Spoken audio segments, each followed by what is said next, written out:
Mm.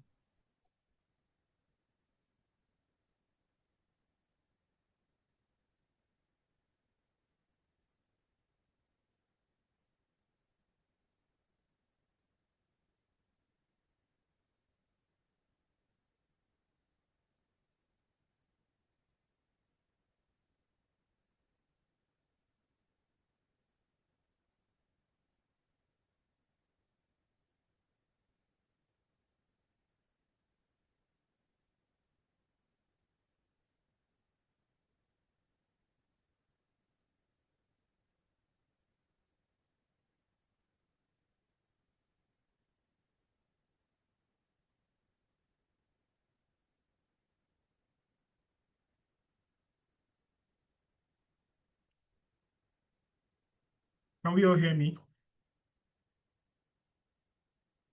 Yes, sir. Yes, Okay. we can. Is the audio good?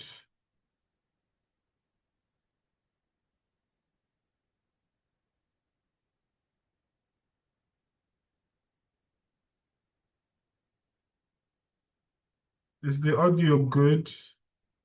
As usual, there will be no Yes, the recording. audio is good. Okay.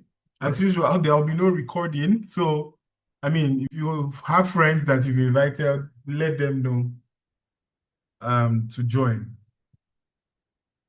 so that people will not enter my DM and say, oh, SMO, how can I get the recording? And I say no recording. And they think I'm lying.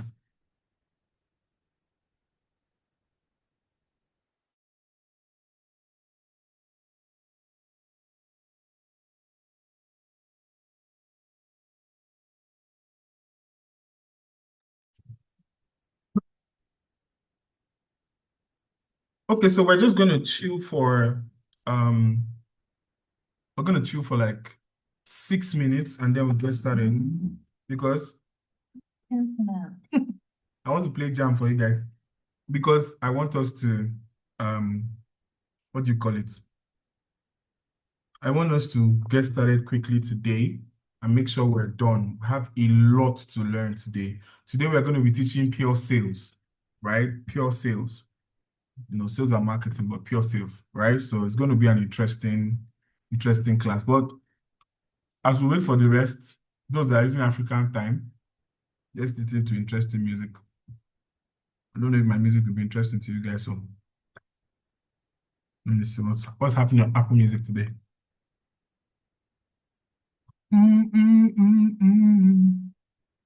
All of you guys listen to Odumodu Black. I used to wonder well, he's a nice guy. I'm coming.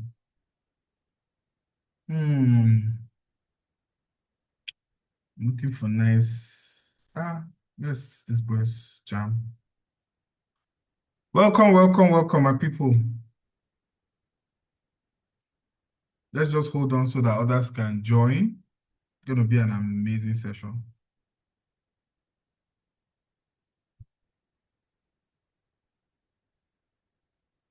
It's gonna be a real amazing session. I tell you.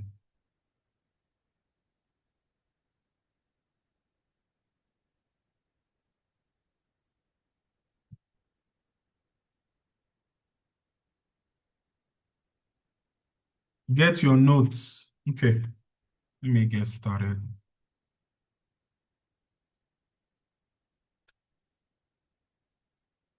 Can you guys see my screen? Confirm with an emoji that you can see my screen.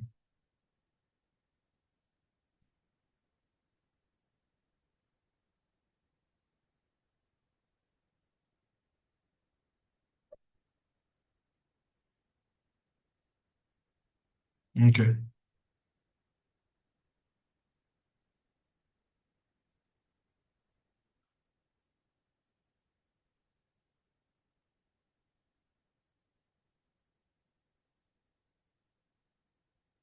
Mm.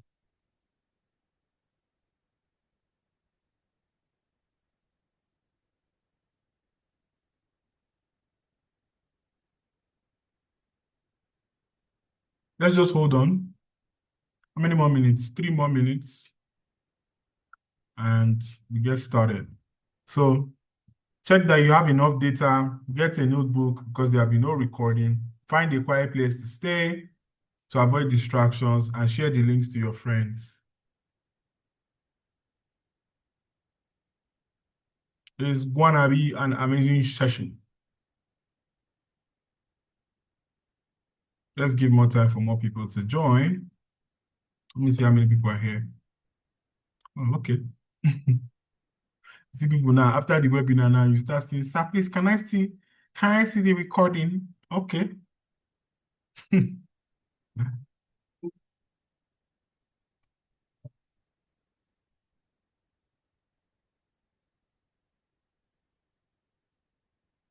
Done.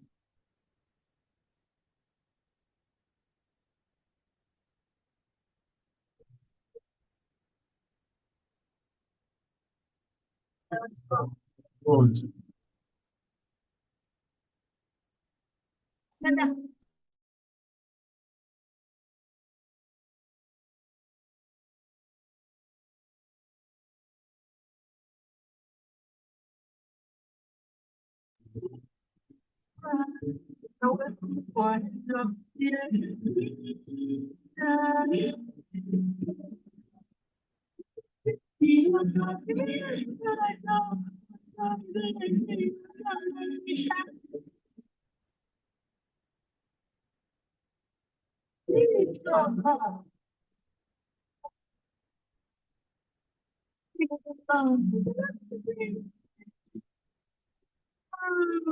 You wanna be in a attraction, you wanna be in a one. You know what I get to do it, you know, if it's me, nobody else. I said, it's a bomb, everybody just should go out like a amiga.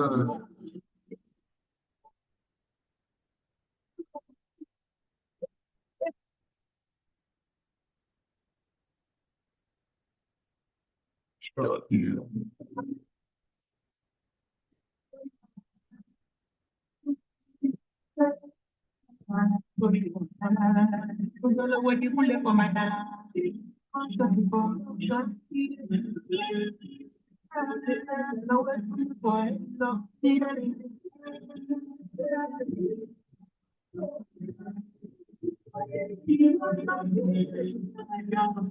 Okay.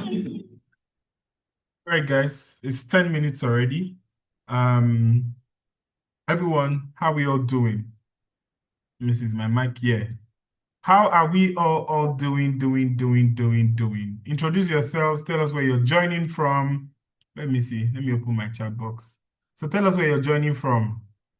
Hi, I'm Obi. I'm joining from Ibadan. Where are you joining from, guys? Let me know where you're joining from. Abdurrahman from Ife.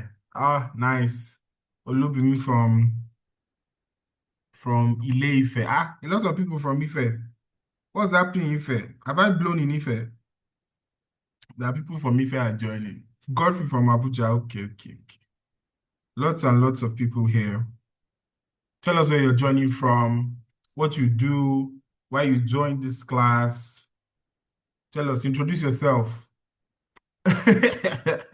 Angie, tell us why you joined. Guys, come and eat cake with me. I'm eating cake. This is supposed to be an interesting, interactive class.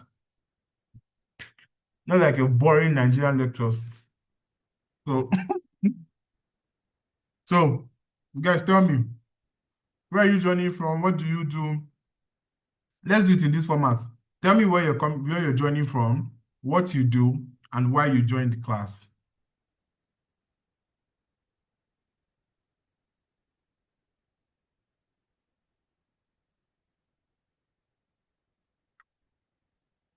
I miss the days where I used to share money in my class. Maybe I should start it again so that the people who respond the most will earn money in my class. Okay. Rufia from Lagos. Okay. So guys, John, you guys are a lot here now. You guys are like 17 here. I'm expecting lots of responses. Tell me where you're joining from, what you do, and why you joined the class. Come on, guys, come on. You're a brand designer just because I'm very much interested in sales. Okay, Samuel, thank you very much. That's the first proof that you become a better salesperson. People who keep quiet a lot and don't speak in public places or show up, they are the ones that can't sell. That's how you spot somebody that cannot sell. When they are always like, Ish, I'm not gonna be the one to be in front, they cannot sell. Arena from Delta State. I'm coming, let me see. And I'm here to learn how to sell like crazy. That's amazing. I'm joining from Ile-Ife, join to improve myself. Who knows when Obi will start making the class paid one? I freelance part-time and full-time working with a nutrition company. Who's this? You have a problem with me, Angie B. And you know me before. It's also Glory. My name is Glory. Hi, Glory. I had a senior in school that was Faith. Is it Faith Itodo? I think it was Faith. I don't know. But that name sounds familiar. Hi, Faith. Where are you joining from? Why did you join the class? What do you do? Let's not mind me. I'm sending the Zoom link to everybody personally. That's why I'm slow. Because once I start, you guys know that I ain't gonna look back. It's just gonna be band for band. Your Barnabas, let me see. Direct selling and wellness consultant. Oof.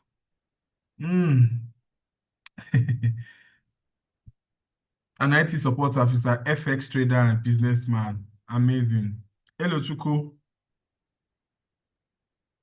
from Onitsha. On them, I see you. I'm here to learn sales online and offline. I'm a social media manager who joins in and sends customers without being pushy. That's amazing. I'm Rafiat. I got you. I got you. Web developer, content writer, and web developer. 2 times. Join to gain more exposure.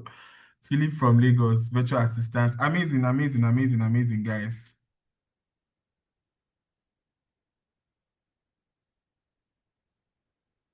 Amazing. Don't worry, we're about to get started. For those of you that will be here, if you like your friends, you can screenshot the slides for them. Because again, there will be no recording. So you can screenshot it for them. I'm coming. Just one more minute. Let me send out this info because I want to make sure the reason I send this DMs to people personally. Who's this person? Who is Anu Oluwapo? Remove your pen from my. This is how I remove people from my class. So, Ejo, so that we will not enter one trouser.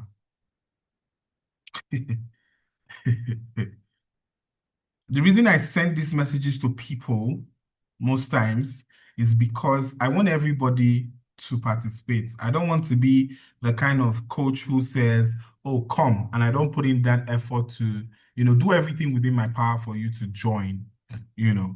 So I'll do my best, show up for you, share the link, share everything on my WhatsApp status group. I'll send to your personal DMs. I'll do my best. So if you don't show up, it's not my fault. It's that you are not interested in growth. And if you keep having the same problem years to come, it is 100% your fault and not mine. Who's this person now?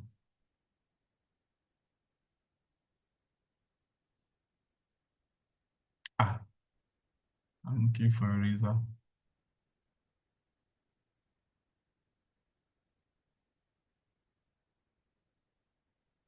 So share with your friends the meeting links.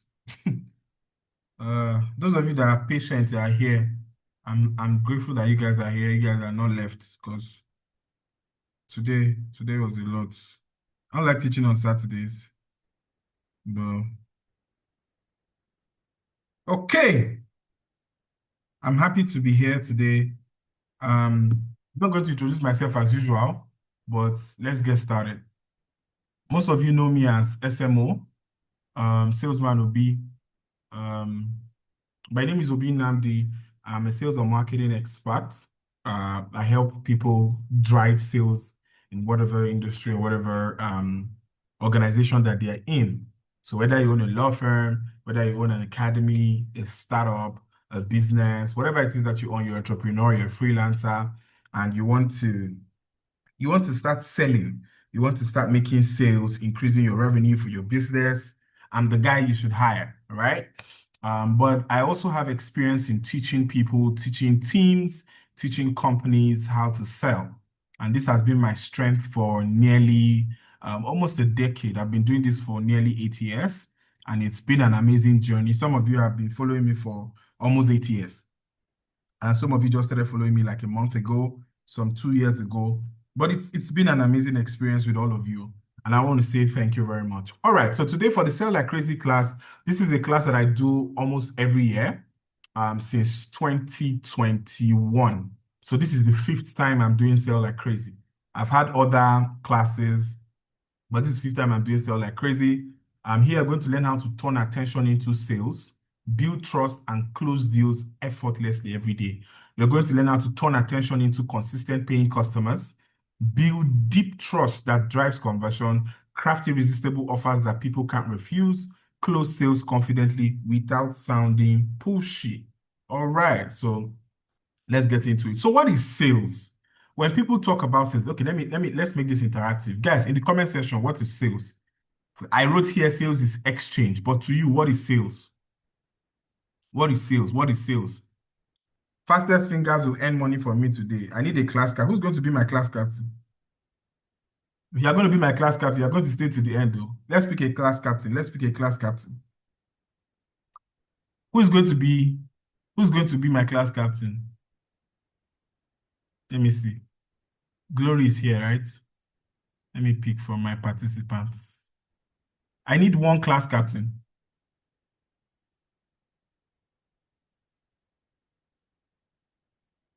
Uh-huh. Angie, you're going to be my class captain.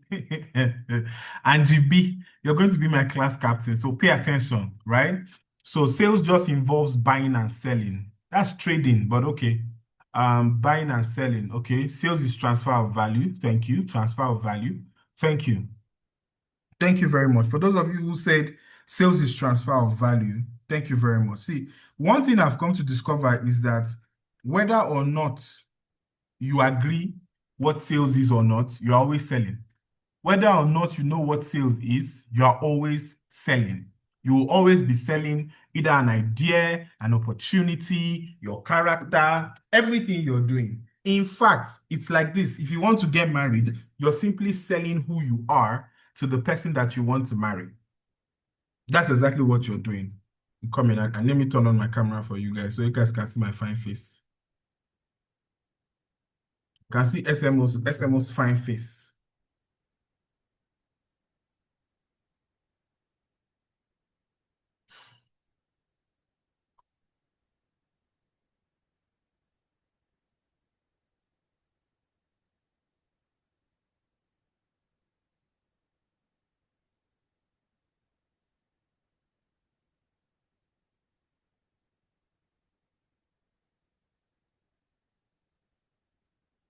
Okay.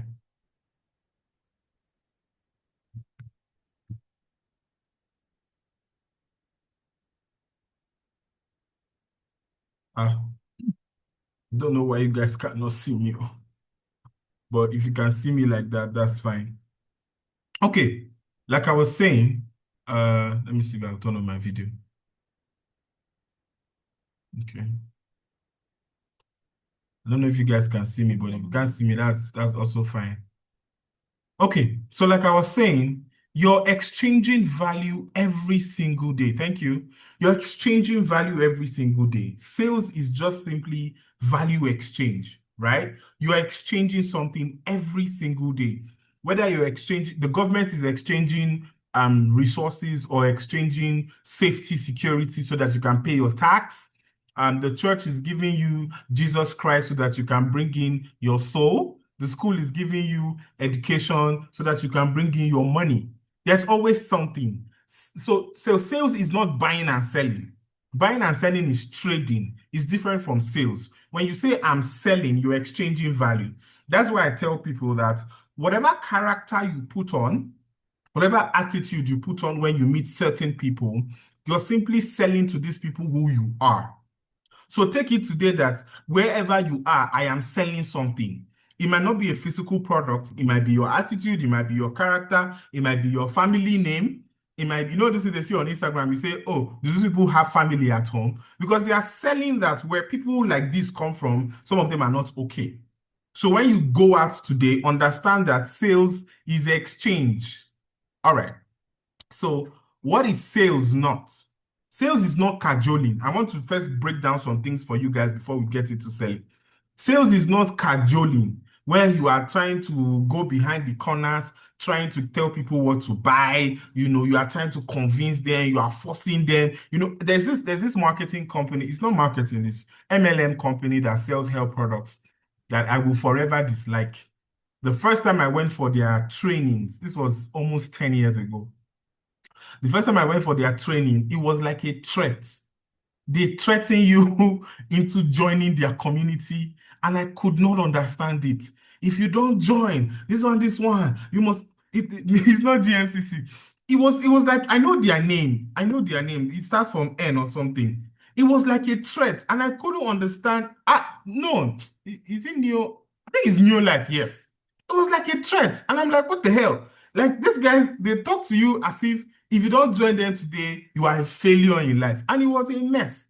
It was a whole mess. I made up my mind that this cannot be what I will now join. And then somebody is talking to me like, this is how I'm talking to customers that I want to help, that I want to serve. Sales is not forcing. Sales is not cajoling. Sales is also not convincing. Because you hear some people say, I'm convincing my clients to buy. Why should your clients answer you? Are you the first person to convince them? Sales is not confusing, convincing. Sales is not deceiving. Once you start to deceive somebody, and deceiving is not just deceiving is lying. You're not telling the complete truth, or you tell half truth. You say, okay, the product is good, but you know that there's something in the product that will spoil something for that client, and you don't tell them. That's deceiving. Sales is also not manipulation, because a lot of people get into business and then manipulate their clients, manipulate people into buying products, and then they leave them halfway. I'm sure most of us in tech, you sign up for some products and then you find out hidden charges. That's manipulation. That's not sales. And you see, most of those companies, unless they are billion-dollar companies, they always get bad ratings and people avoid them at all costs. Right? So today, no it and no peace. Sales is not cajoling. Sales is not forcing. Sales is not convincing. Sales is not deceiving. Sales is not manipulation. Sales is what? Sales is exchange of value. Exchange of value. Somebody is willing to exchange value with you if they feel this value solves problems for them. We're going to be looking at 12 myths that must die if you want to be good in sales. Things that must, knowledge that must go away, things that you must stop thinking like if you want to be very good at sales. You need to be thinking differently. Number one, people say sales is manipulation, but the truth is, sales isn't about tricking people. It's about helping people make the right decision that benefits them. The best salespeople serve, not deceive. I see people in real estate, they're always stressed out. They are not closing sales because they think sales is manipulation. If I dress in a certain way, my clients will automatically, there's no amount of sexy you want to dress that will make me cough out 250 million to buy a house. There's no amount of sexy you want to sexy for me. So you see people dress in skimpy dresses, trying to sell a 200 million house, and then the house is not selling, but their body is selling. And then the customer is asking for extra time, and then they are getting pissed off that, oh, this and this is because you are thinking that with manipulation you can make money. That's not how it works. Sales is not manipulation. Good products will sell themselves. That's another lie that people tell themselves. That's not even true. You can have the most amazing products. You can have the sweetest products on earth, and it will still sell. You can have, I've seen products that I will ask the owner or ask the manufacturer, why are you not, have you not seen people that you see them outside and you're like, why are you not putting this thing out there? It's because they don't have a voice. They don't have a voice. Without a voice, even the best products will remain unknown forever. The best products will remain unknown forever. So in whatever you do, make sure that you're putting your product out there. Good products will die in silence. Then I've gone through that stress before where I have an amazing product I want to sell or amazing class I want to teach, amazing something that I want to put out there, and it's just in my DM, and I'm just there thinking, if people when people come, maybe if I post it once, people would join. But you have to do it consistently over and over and over and over and over and over again so that people will pick interest. So good products don't sell themselves. It is you making noise about the good products that will eventually sell it. Those of you who say, I am not a salesperson, today should be the end of that conversation, that talk. How do people say it in Nigeria? Make una dey talk like that. When you say I'm not a salesperson, that's completely untrue. Nobody was born a salesperson. Introverts often outperform extroverts in sales because they listen. Sales is all about listening, right? We're going to be learning all of that, today. But if you are a good listener, if you are a good listener, you are most likely, hold on. If you're a good listener, you're most likely going to make more sales than somebody who talks a lot. So I've seen introverts who have reached out to me and said, "Oh, SMO, I'm not the talking type. I'm not the type that talks a lot. Will I be able to, will I be able to sell?" And I'm like, yes, you'll be able to sell. And then we go through the skills and then they practice and they start making sales. You will not imagine how many people that I've spoken to who are introverts. And after like a month or two, they came back and said, God bless you, SMO, send me your account number. And then they send me money. And I'm like, oh, for what? And like, I just closed so and so sales. I did this, I did that, based on what you told me. Because sales is more about connecting deeper to your customers' problems. I tell you for free today, sales is problems and solutions, right? You be the solution provider and you are selling to the person who has a problem. But then there's a way to attach yourself to that problem that makes that person see you as their savior. So you see people who talk a lot, they struggle with sales. But people who are very calm, who are listeners, you want to get close to them. I'm sure women in the comment section can, and can relate. I want to ask you guys in the comment section, and the ladies in the comment section, if you're here, you are a lady, would you prefer a guy that talks too much when you go and meet him with your problem, he's always telling you how to solve your problem, or you prefer a guy who just listens to you, empathizes with you, cuddles you through your problems? Which one do you prefer? Ladies, truthfully, which one do you prefer? Ladies in the comment section, I want you guys to help me here.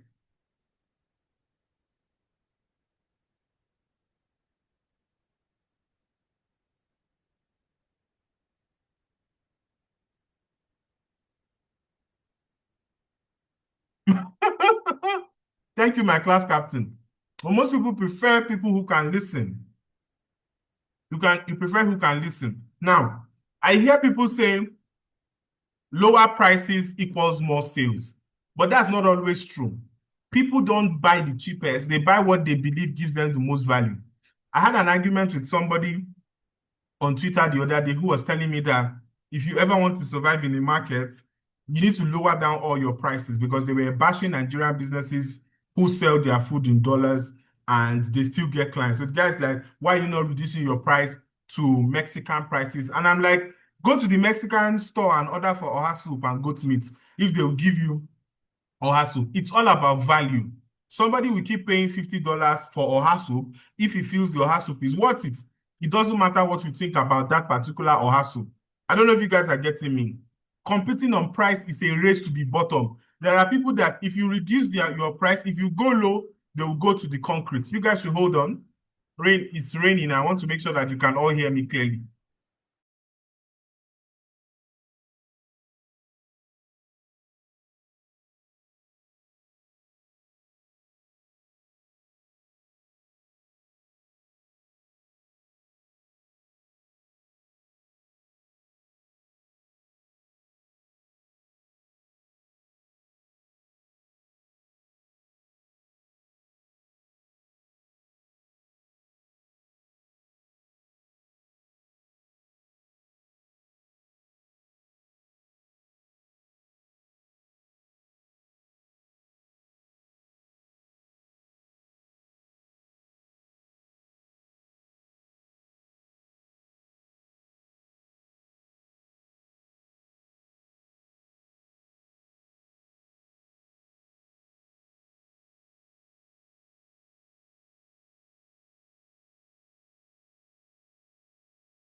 Guys, can you hear me?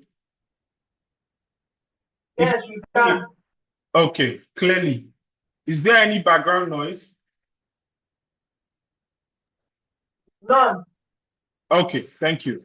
I just want to be sure that this noise cancellation thing is working. Okay, so you hear people say lower your prices and you get more sales, but that's not always the case because sometimes you lower prices and somebody else is willing to go lower than you.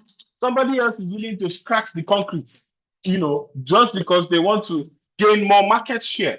So you want to stand in a value place rather than in a, what do you call it? You want to start in a value place rather than on a price place. Do you understand? Now, once they say no, it's over. I hear this all the time. SMO, me, I don't know how to be patient with some clients. So if you just message them and send them a message, they'll say, me, I'm not interested, and that's all. But that's not true. Most sales happen after the fifth follow-up. We've lost the art of selling over time because people are trying to make money very fast, quick, quick, quick, quick, quick. But that's not how it works. When we were learning sales, what we were told is a customer has to engage with your product at least 7 times. You follow up those 7 times before they eventually pick interest.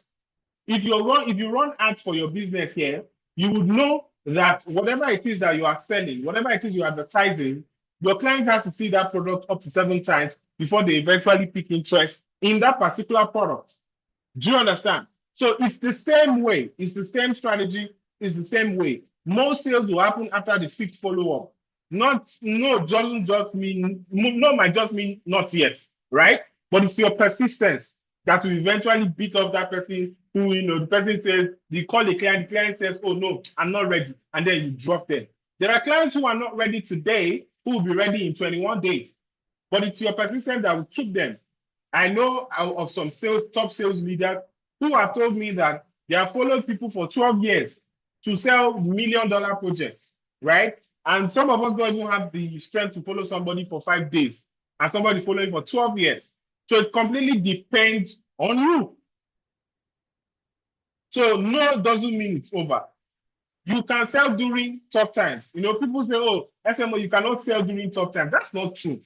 Recessions and hard times shape people's priorities and needs, not the demand. People will always need stuff. Since Nigeria has been complaining of bad economy, did we stop buying bread?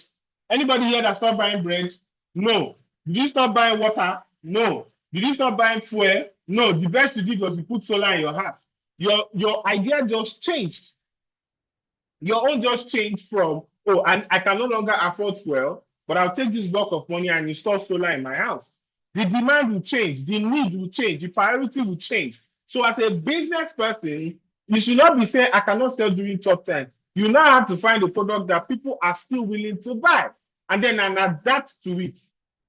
But don't say, oh, because it is winter. Okay, let's say during Harmattan, there's cold everywhere. Will you insist on selling your singlet during Harmattan? You won't insist on selling your singlet during Harmattan. You will switch to selling cardigans, winter jackets, and the rest because it fits that certain market. So sometimes it is the lack of understanding your market that makes you want to stay in one spot and sell to only one group of people. Do we all understand? Okay, the group is not open. I want somebody to help me share the link to the group. Hold on. Okay, so let's keep going. I also hear people say sales is about talking. The best salespeople ask and listen. Selling isn't about the perfect pitch. It's about understanding pain and then offering relief. I want this thing to stick to people's head. Pain and relief. That is sales. Pain and relief. Pain and relief. You only relieve somebody to get them out of it. Have you guys ever wondered how night workers, right? People who work on the roadside in the night that are females. Have you ever wondered how they are able to make crazy money? Somebody is willing to pay 50,000, 500,000 per night because they want to sleep with somebody, right? It's the same thing. Pain and offering, problem, solution. So don't look at sales as if, oh, I'm suffering, I'm not making sales. No. But when anytime you discover that I'm not making sales, the problem here is that you are not addressing a pain. You're not addressing a problem. So it's about understanding your pain and offering relief, not talking too much. Do you understand? People buy logically. That's not true. People buy emotionally, then justify it with logic. When last did you buy your shoe? And the reason you bought the shoe was because it's going to last you 500 years. No, you bought that shoe because it was beautiful. You bought it because where you go, where you are going to, you want people to look at you like the smartest person in the room. Can we all hear me? Is my voice very clear? Yes, it's clear. Okay, thank you. Thank you very much. We buy with emotions and then we justify with logic. If you sell hairs, people are not buying your hair because it can last 1,000 years or is the straightest wig. No, they want that when they wear that hair, all those guys in the office will be asking for their attention. They want that if they wear that wig, they look better than all the other ladies in the office. They want to attract certain kind of people. That's the emotion behind selling. So people buy with emotions and then they justify with logic that, oh, the hair was really expensive. Nah, oh, I bought it because I needed a wig and all of nah, that's not really it. They bought it because when somebody asks them why they spent how much they bought their wig, they don't want to say 50K, they want to say 500,000. That's why people buy expensive stuff. It's the reason why somebody will spend 500 million on a car instead of it's the same car. Like, it's not like there's a different engine in cars. V8 engine is V8 engine in any car. If you are moving 100 kilometers in Cadillac and 100 kilometers in Camry, it's the same speed you are moving at. But because of how people feel, people are comfortable spending 500 million naira on a car that they can afford. Because when they come down for that car, there's a perception. So that emotion, that perception that they want people to feel, that entire thing that they want people to embrace them, to look at them differently, is why they are buying that car. Not necessarily because it's V8 engine or because it's the hottest engine in town or the greatest car on the lot. No.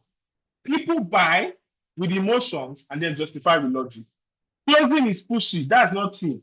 Closing is serving clarity. Some of you don't like to answer questions. I always used to say, if you can answer every single question a customer should ask, you will sell anything.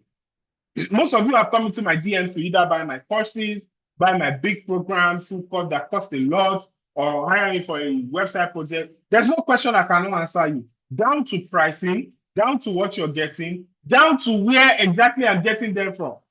I'll give you an example. When a client wants to build a website with me, some of them don't understand why I'm charging 400, 500,000 for a website. They don't understand it. So because I knew that I'm not going to be telling any client, and that's how it is, or because it's a top-rated thing, clients don't want that. They don't want to feel, if they cannot see it, they don't want to feel cheated. They don't want to feel cajoled into doing anything. So I break down my process for them. So I tell them, let me break this down for you. I'm using premium themes for your this. This will cost you $100. This will cost you this. This will cost you this. This will cost you this. This will cost, and I put all that into a package. And then I bring other things that I'll be doing, which of course I'm getting for free, but I'm offering it to them as if it's a discount. And I add all together. I make them clear. I even send them links to clarify. I give them clarity. Some of them go and see where I'm buying all these things from that are professional. And they say, oh my God, they are spending almost 800,000 to get this. And they're like, you know what, Obi, take, do it. I'll pay the 500, take, do it. Right? Because now they know exactly what I'm spending. But the real thing is that I already have these things for like 10 years subscription. So I don't need to pay any cover again. I just need to earn my money. Right? I'm serving the client can see it for themselves. So they are choosing me as the better option that I will solve their problem. So it's about clarity. If your offer truly helps, closing is doing the client, not closing is doing the client a disservice. So if you are really helping, people will actually pay for what you want. So when I see people say, they send me DM, post my stuff so people can buy, I laugh because that's not how it works. That's not how it works. You cannot ask me to post your flyer that people will, you don't even know what market you're playing in, but we'll get to that. You need experience to sell. It's not always true. You don't need 10 years experience. You need conviction, consistency, and communication. Do you know that people can sense when you are not completely sold out on your product? People can tell when you are not completely into your product. They know when you are sluggish about your product. And you see that with many marketers in Nigeria. People who sell for other companies, you see how sluggish they are, the way they talk about the product, and then people don't buy.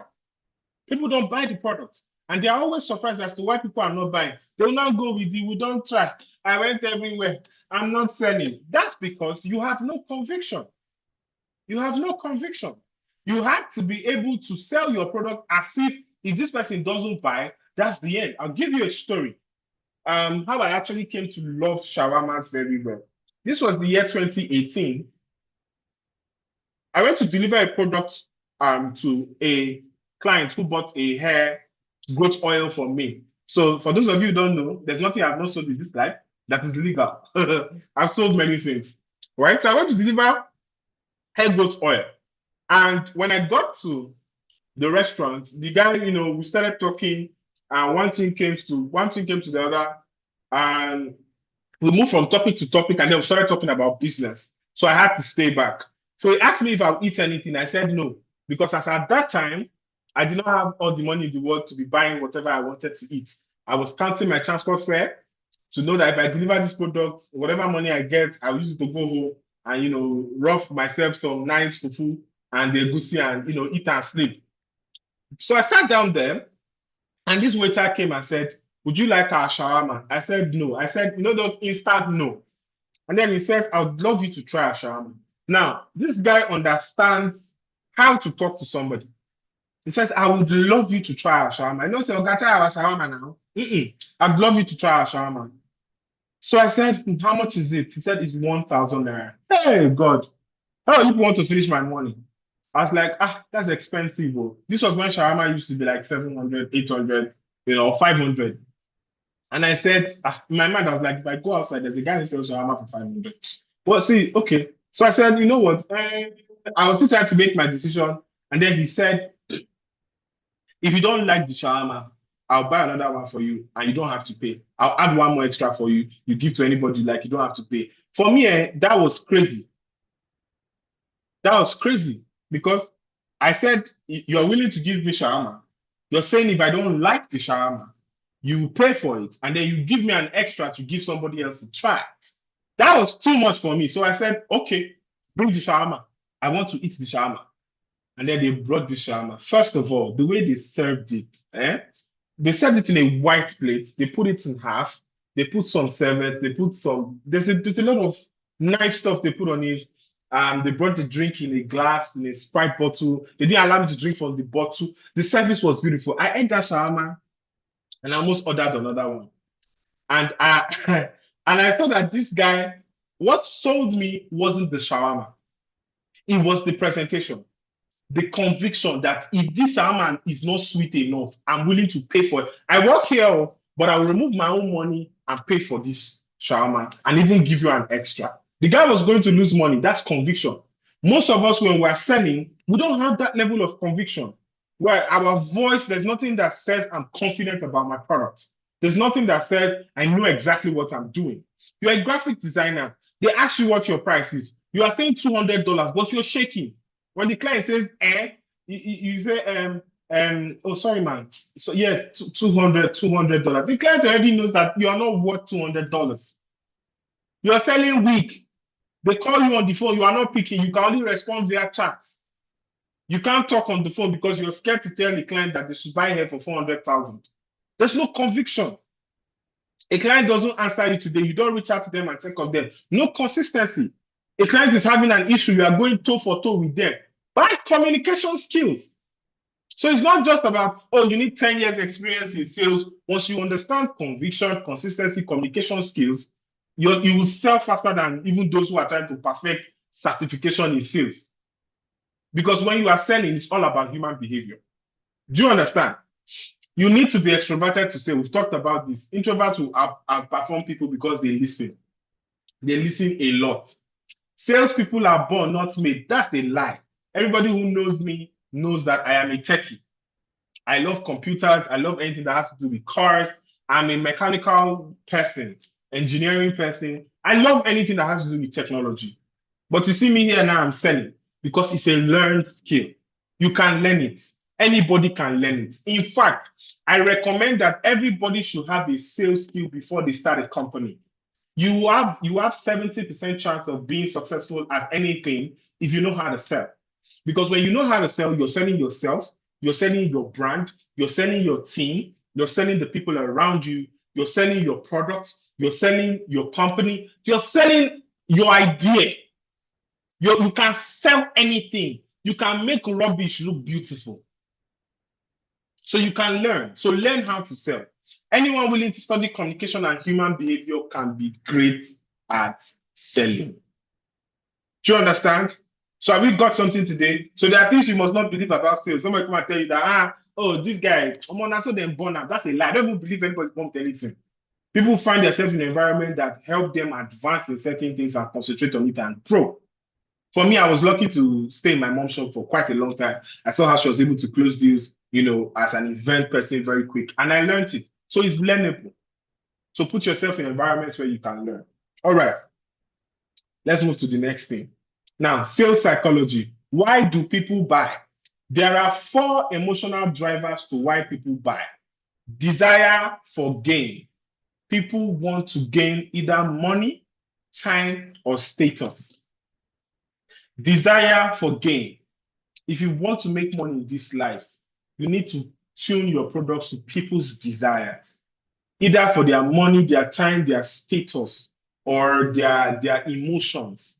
Desire is an emotion, right? Desire is an emotion. It's like despair, doubt, all of those things. Desire is an emotion. Once you're able to craft and put your product in such a way that it attacks people's desire, you cannot, I don't care what you sell. I don't care what you sell. You would always hit people's pockets. You always get money from them. People want to look big. People want to look like they are the best in the world. Why do people take Uber when there is cab? Let's picture this. If you live in Lagos, you can understand. Anytime I don't think I've ever. When was the last time I entered bus in Lagos? Almost 9 years ago, almost 8 years ago. I think this was as far back as is it 8 or 7? It was 2018 when I was still learning digital marketing. I went for a class in Ikeja. That's the last time I entered bus. Every other time I come to Lagos, I enter Uber. I use Uber, and they charge me outrageous money, right? And I know that if I fly bus like 5 buses, I will get to where I'm going to. If I take from Yaba to Obalende, from Obalende to Ajah, I'll get from Ajah to Lekki Phase 1. I've gotten to where I want to get to. For 400 naira, I'm there. But I'll spend 13,000 from Yaba to Lekki Phase 1 because I want to feel like I'm not suffering. Do you understand? I also want to save time. I want to feel comfortable. I want to sleep. I want to be able to chat without looking left and right if somebody's looking at in my pockets. Desire. So these businesses, when they were building it, they were saving people time. Do you understand? They were saving people time. So whatever you're building, whether it's a tech product, a fashion product, a course, a training, whatever it is, you are into manufacturing of skincare product, whatever it is, food, desire is very, very important. Ask yourself, in this my product, what is the thing that people desire? I hope you guys are taking notes. What is the thing that people desire? Very, very important. The train, for example, the train from Lagos to Ibadan to Lagos to Ibadan. I take business class. It's, I think, 6,500, but total payments will be like 7,000 after charges and tax and all of that. I take business class, and it's so comfortable because when you get on the train, you plug your laptop, you can start working. I work for 2 hours, 25 minutes. I'm able to do much work before I get to Lagos, right? Now, compare it to bus or cab from Challenge that I'll pay less. I'll probably pay for 5. Then when I get to Beggar, I will hold my back tight so that somebody will not scratch me and my laptop has gone missing, and my earpiece have cut, all those things. I'm avoiding it because what? I don't want to go through stress in this my life. So look at desire. I don't want to go through stress. It saves me time. I don't want to lose money. Number two is fear of missing out, regret, fear of loss, fear of loss, fear of missing out. How many of us wish that we were in 2009 when Bitcoin was less than 100 naira? How many of us? When one Bitcoin was less than 100 naira, when one Bitcoin was just 200 naira, everybody wished that they would have gone back. Fear of loss, missing out. So you see, when opportunities come out, people tell you it's almost done. Those are the emotional drivers. When you are carving your offers, when you are putting your offers in check, when you are drafting your offers, you have to put something that makes people feel like they're missing out. Because when they feel like they're missing out, they'll be willing to pay unbelievable amount of money to get back on deck. Do you understand what I'm saying? Fear of loss. The other thing is what? Belonging, the tribe effect. People want to belong. Every one of us here has somewhere that we belong. For some of us, it's church. You see, they say these people are CCI people. Oh, these people are living faith people. It's a human phenomenon to want to belong to a tribe. While it can be beautiful, it can also be dangerous. But you are looking at the beautiful part, and you use that to craft your business.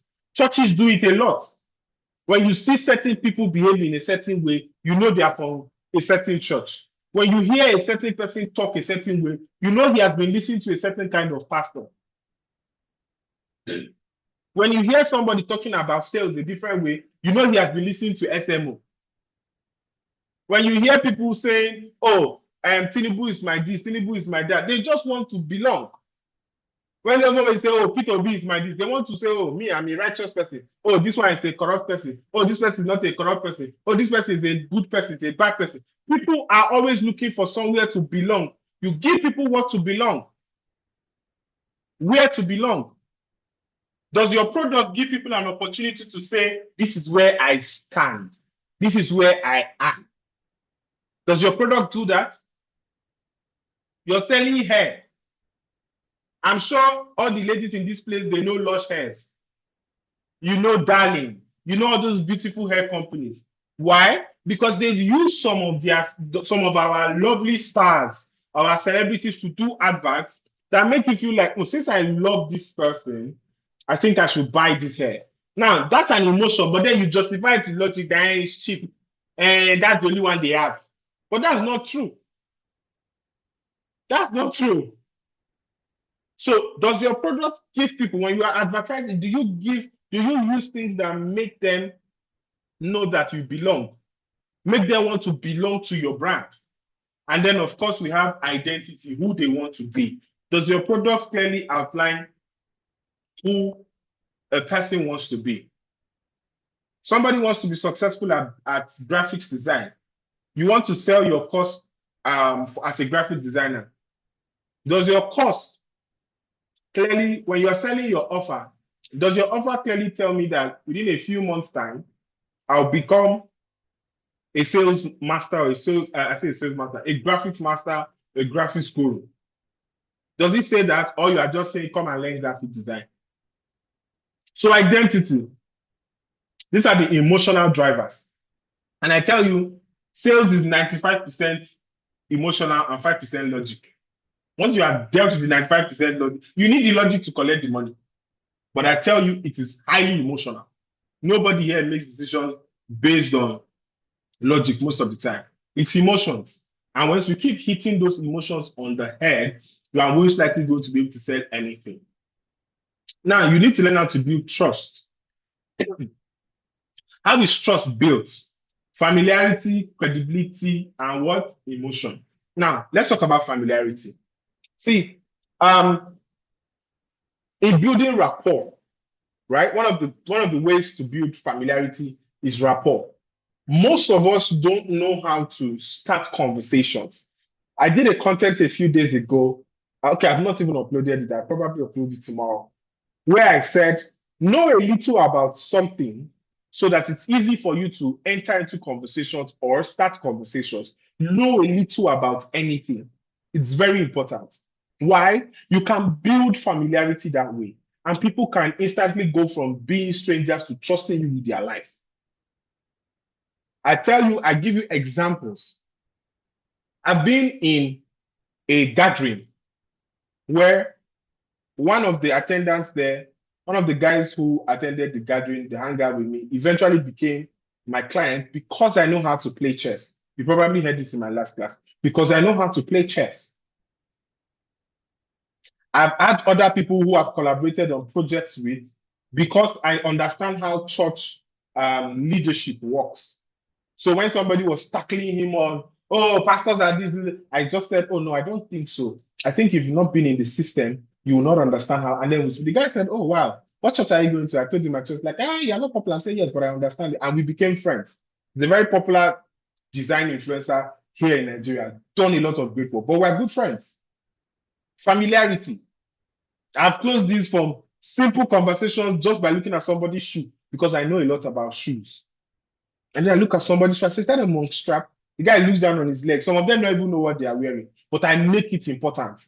And they're like, yeah, and man, I love your shoes, man. God, you dress so well. And they're like, oh, good afternoon. Hi, my name is Godfrey. I'm like, oh, my name is Nandi. And we shake hands. Business has started. I've started business with the most random people. When I say random people, some it can be, I love your book. Some it can be a comment.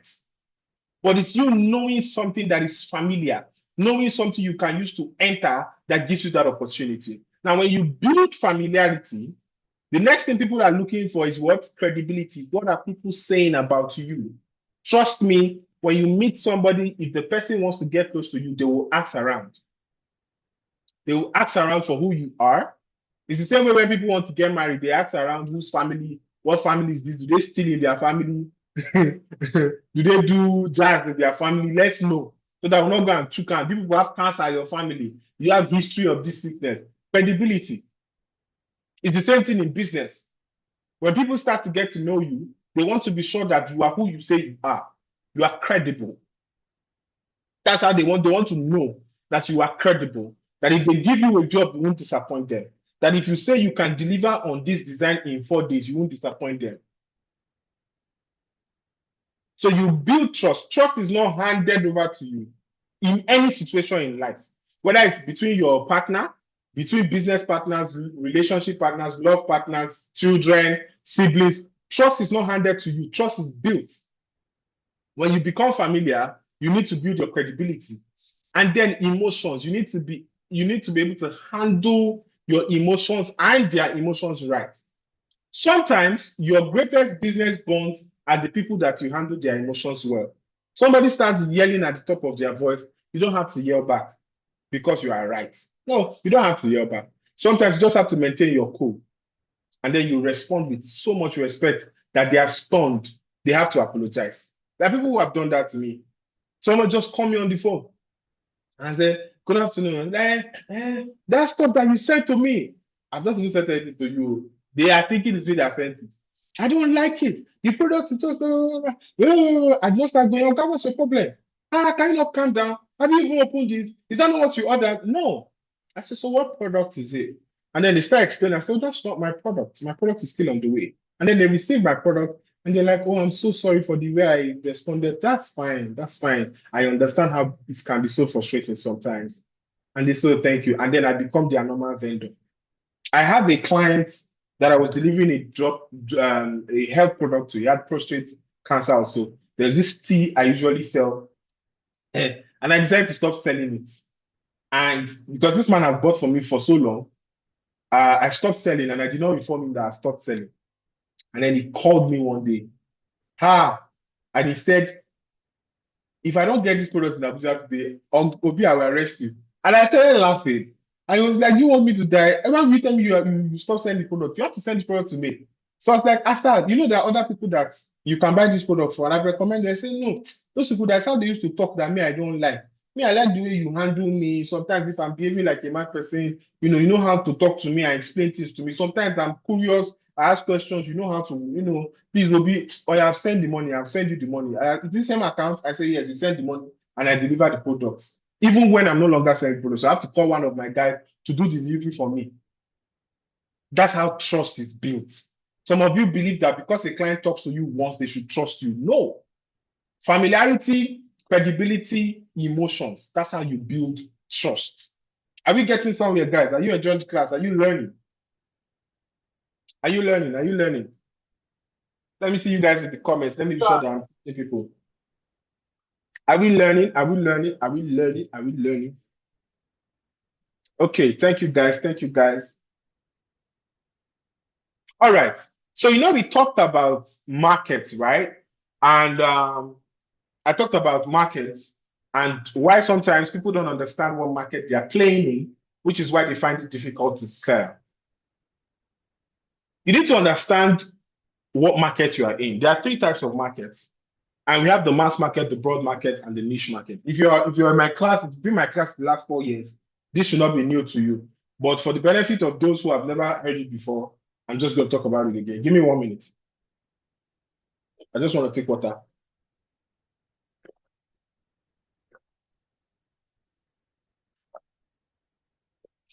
All right. Thank you, guys. All right. So we talked about mass market, broad market, niche market. Now, the mass market. Now, in this particular mass market, prices are usually low, and then there are lots of people in the market. So you see people who sell food, prices are low. Everybody's selling rice. Your rice cannot exceed even a certain price. You cannot say you are selling normal rice. Everybody's selling 3,000 per Congo. You come and sell 17,000 per Congo. Your shop is going to burn before the end of business that particular day because people will believe that you are a criminal, right? People who operate in the mass market is usually low prices. Those of you who sell chin chin, just know that if you're operating in this market, sales will be done in bulk if you are really going to scale. So you see those in manufacturing, those who manufacture biscuits, all of those things, they sell to retailers, right? The retailers will now sell one, but they've made their money. So you're buying 300,000 naira worth of, let's say cowbell milk, right? 300,000 worth in your wholesale shop, right? And before you sell that stuff, maybe you probably make maybe 350, 400. They would have sold to at least 1,000 vendors and done almost 300 million. Meanwhile, you are still struggling to sell all of that. If you want to play in the mass market, wholesale is your best line of action if you're going to scale. You don't want to follow everybody to be struggling, but it's usually low pricing, and then there are lots of people in the market. Now, with the broad market, you're serving a specific segment, right? I give you an instance. Those in skincare, it's a very broad market, but not all the prices can be low or high, right? So you have skincare that is between 5,000 to 10,000, and you have skincare that they are selling for almost 150,000. Different segments. So this one you go by category. So those of you who are graphic designers, you're a graphic designer, you design for brands, design for churches, this is where you play. The prices are not low, but they're also not exorbitant, right? The market still sets the price. You cannot come out and say you are charging 500,000 for a flyer. You're going to get shot, right? You're going to get arrested for that, right? So in the broad market, you're talking to segments. You are addressing segments of people, and the market will still be able to determine the price. Do you understand? Are we getting somewhere? Now, with the niche market, you're picking just one thing that you want to do. So I'll give you an example. Those in the niche market can be doctors or law firms or lawyers or startup advisors who are their focus is on CEOs, on founders, on raising funds. So they can charge you 10 million to be able to do a project for you. Or consultants specific to one brand. Nothing concern them with, they don't have any concern with people who are trying to start changing business. No. In the niche market, you say, my job is founders who are trying to raise $1 million. If you're trying to raise $1 million, you already have an MVP, you have a little bit of traction. They are working with people who have money to pay them for their service. So know what market you play into. So based on my explanation today, what market are you in? I want to see it in the comment section, guys. What market do you play in? Based on what we've talked about today, what market do you play in?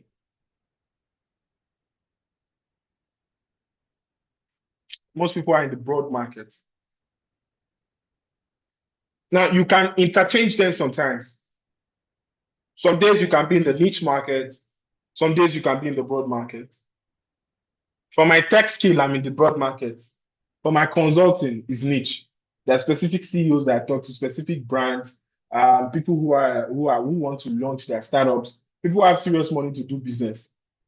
Niche market. But some days it can be broad market because I'm designing website for anybody. Do you understand? All right. Next is what? Audience. Now let's talk about audience. There's what we call available, qualified, available, interested. Those are not, they're just classes of audience, but they are not what you call a target audience. Now, let me explain. An available audience is the audience that knows about your product. They know about it. They are informed about it, but they might not necessarily be qualified or they might not necessarily be interested in your product. They just know about your product. So list a product that you know about that you're not interested in. Anyone?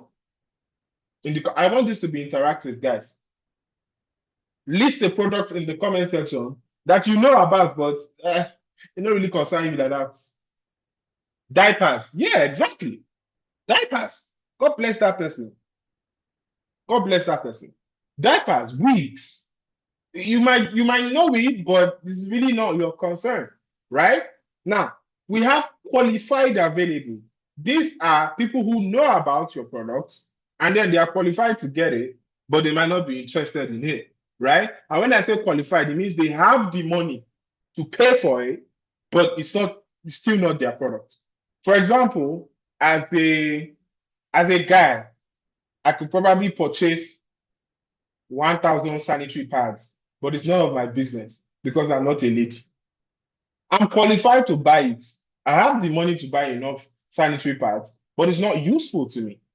So you have people who are qualified, they know about the product, but it's not useful to them. So sometimes you see people are selling to the wrong audience. They are selling to qualified, available audience. People that know about it, have the money, but they're not interested. And then we have the interested audience. They are interested, but they don't have money. And some of them don't know about it. Or they know about it, or they don't have money. They're just interested. Now, if you sell to each of these people individually, you won't be able to get a response. You won't be able to sell to them. Because you are selling to available, he knows, but he's not interested. You are selling to qualified available, he knows he has the money, he's not interested. You are selling to interested, interested is interested, but does not have the money. Now, how do you get your target audience? Your target audience must be available, they must know it, they must have the money to pay for it, they must be interested to become your target audience. So when they say, who are your target audience tomorrow, don't go and say people that know about it. They can know and not have the money. Are we learning something new today? Are we getting something today? So today you know your ideal clients. Now we have what we call a customer persona, where you outline what your client is supposed to look like before you eventually start running your ads. That's different. This is you trying to say, okay, if I'm entering a market, my target audience must have my money. So you even qualify them. Now, how do I make qualification? In my last class where we did high income skills, I showed you guys a form where I used to qualify people to know if they can pay me. So in the form, I can write, are you willing to put down 2 point something million or 1 million naira to be able to boost your business or run ads? And they say no, you automatically do not have the money for my consultancy. They don't have the money for my work or for my service. So the person who says, I have time, SMO, I want to work with you, right?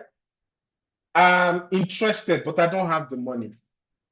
You are available and interested, but you are not qualified. Do you understand? Somebody says, oh, I have the money, but I've never heard about you, and I don't think I will have the time. You are qualified, you are not interested, you are not available.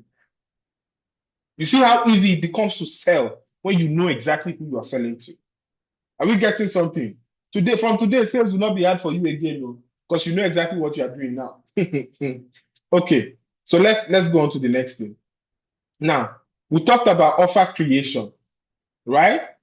Building irresistible offers, right?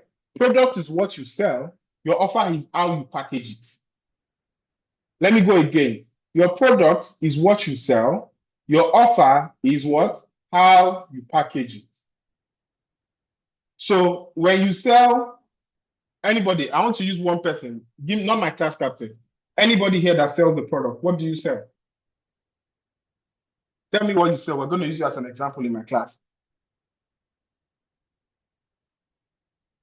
Anyone here?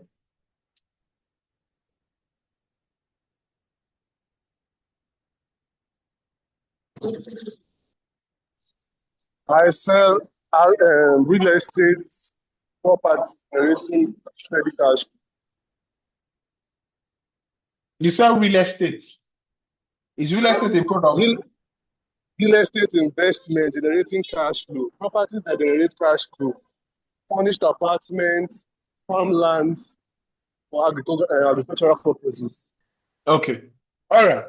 So you sell investments, real estate investments. That's your core value, right?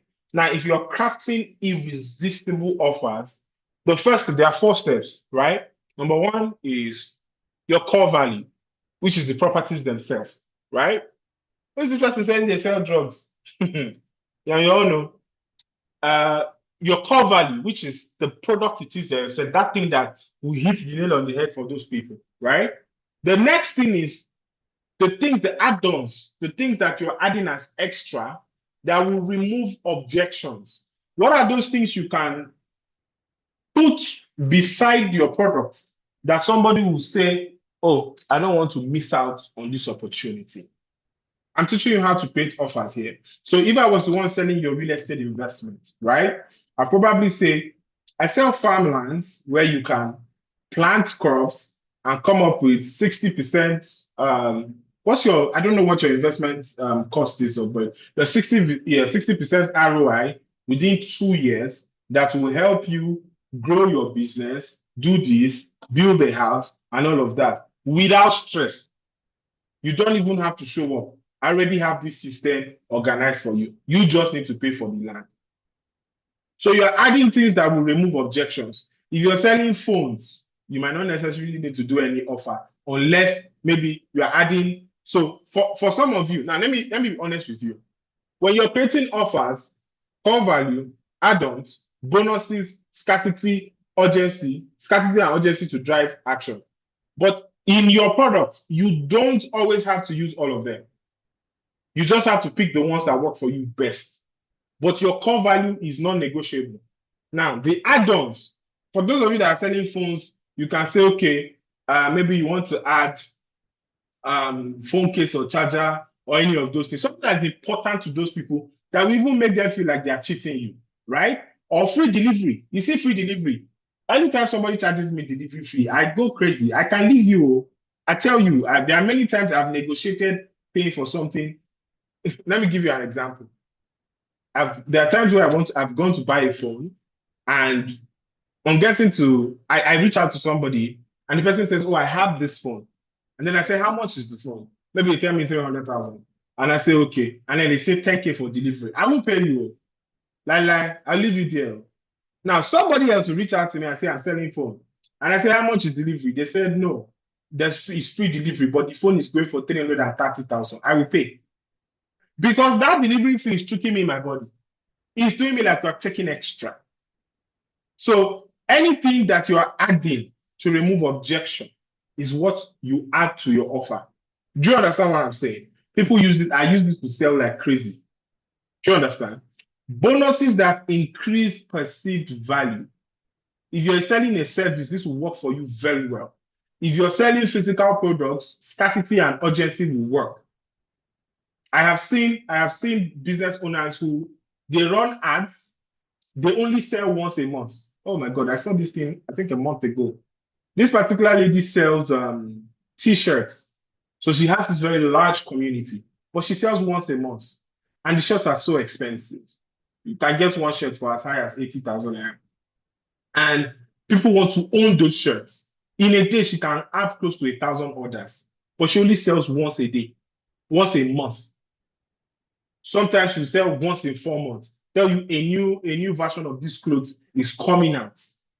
And then she'll be running ads, doing many content on this particular clothes, who wore it, where they went to, what community is moving with this clothes, and people are like, oh, I need to get this shirt, I need to get this shirt, and they will join wait list. On the day of the launch, you go to the website is still loading, you are seeing 1,000 stock, what do you call it, remaining. You click add to cart, 300 remaining. You click buy, 40 remaining. You are still trying to pay for the product out of stock.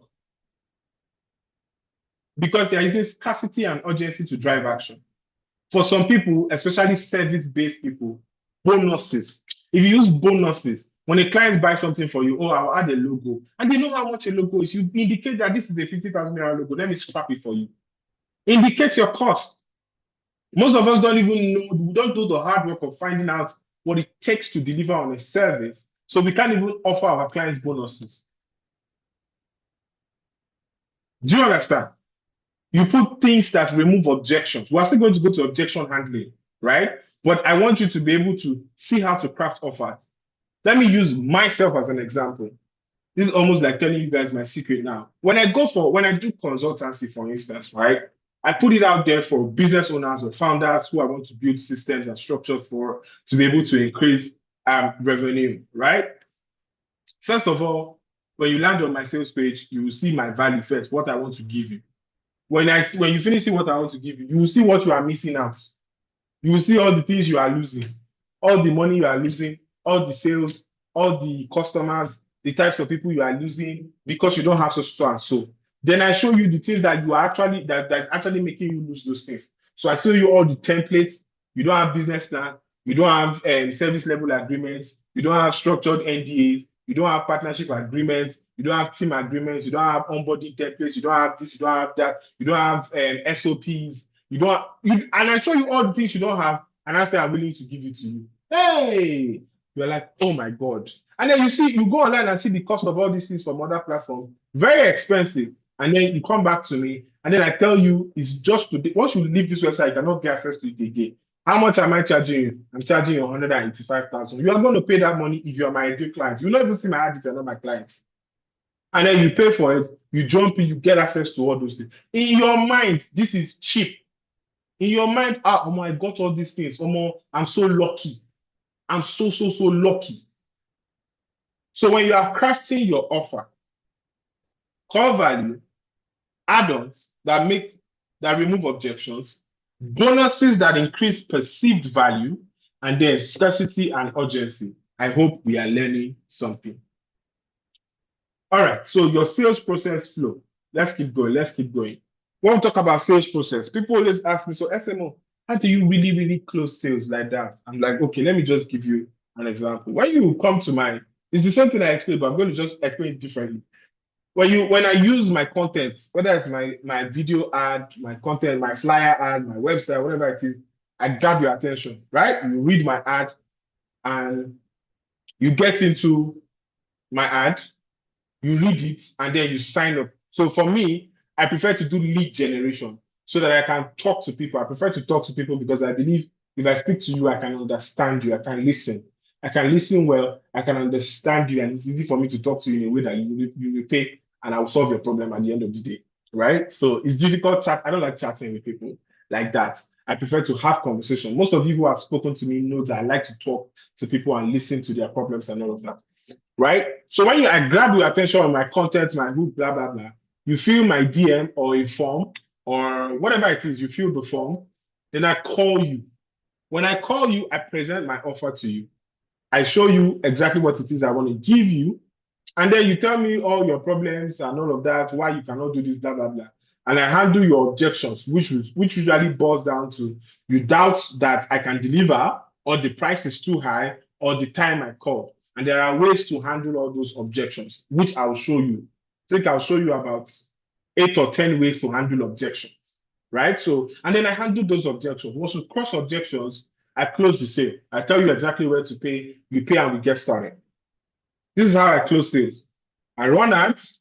When those ads start converting, my ideal clients, my target audience will fill the form.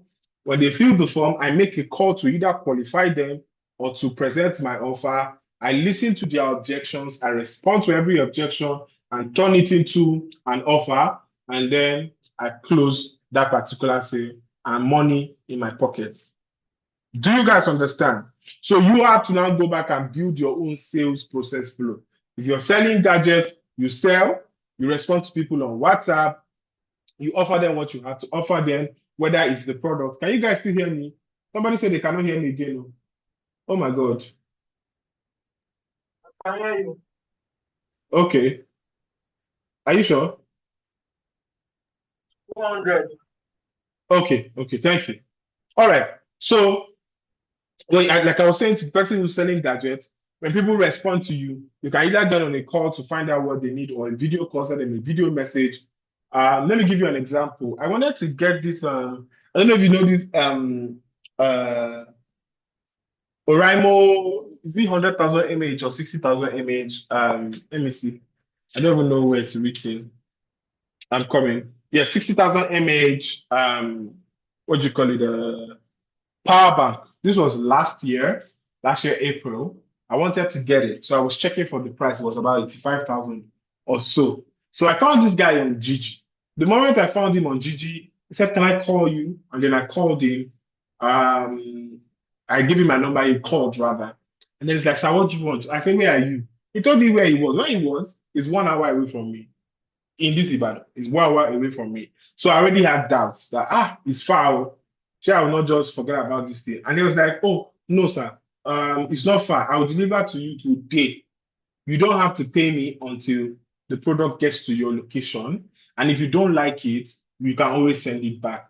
Don't worry, free delivery. I deliver it to you. I'll also add a cord for you. You know, this is a 35 watts, blah, blah, blah. It's around 5,000. I'll add this one for you. But you also have to get the head of the charger. That one is not free." I said, "No problem." And then he sent it to me. I loved the delivery process and I paid because this guy understood what my problem was. That is, he understood his own sales process. That customers want to see something before they pay for it. Customers don't want to feel like they are being cheated or cajoled into buying a product because you bought products before, and when the product got delivered to you, they say cannot collect it back because it has gotten to your hand. You know how people behave in this our country. So those objections were properly handled. It's the same thing for wigs. I sell wigs. For those of you who don't know it today, SMO sells wigs. I have a business that sells wigs. And when we have clients who have problems with us, we call them and we say, "We are sorry, man. We didn't know that the inches that you asked for is 14 inches. This particular bob wig or this bone straight does not have wig. WIG. Who is this person?" This particular wig, we didn't know that we didn't read that it was 14 inches that you ordered. It's 10 inches that we have. Well, sorry, man. And then they say, "Oh, no problem. Can we exchange the wig?" "Oh, yes, we can." And the ones who cannot exchange, we offer them refund, maybe 50% refund or 70% refund. And they are very grateful that they are not losing all their money. Sometimes they say, "You know what, hold it. When you guys have another hair that looks like that, please send to me." Do you understand what I'm saying?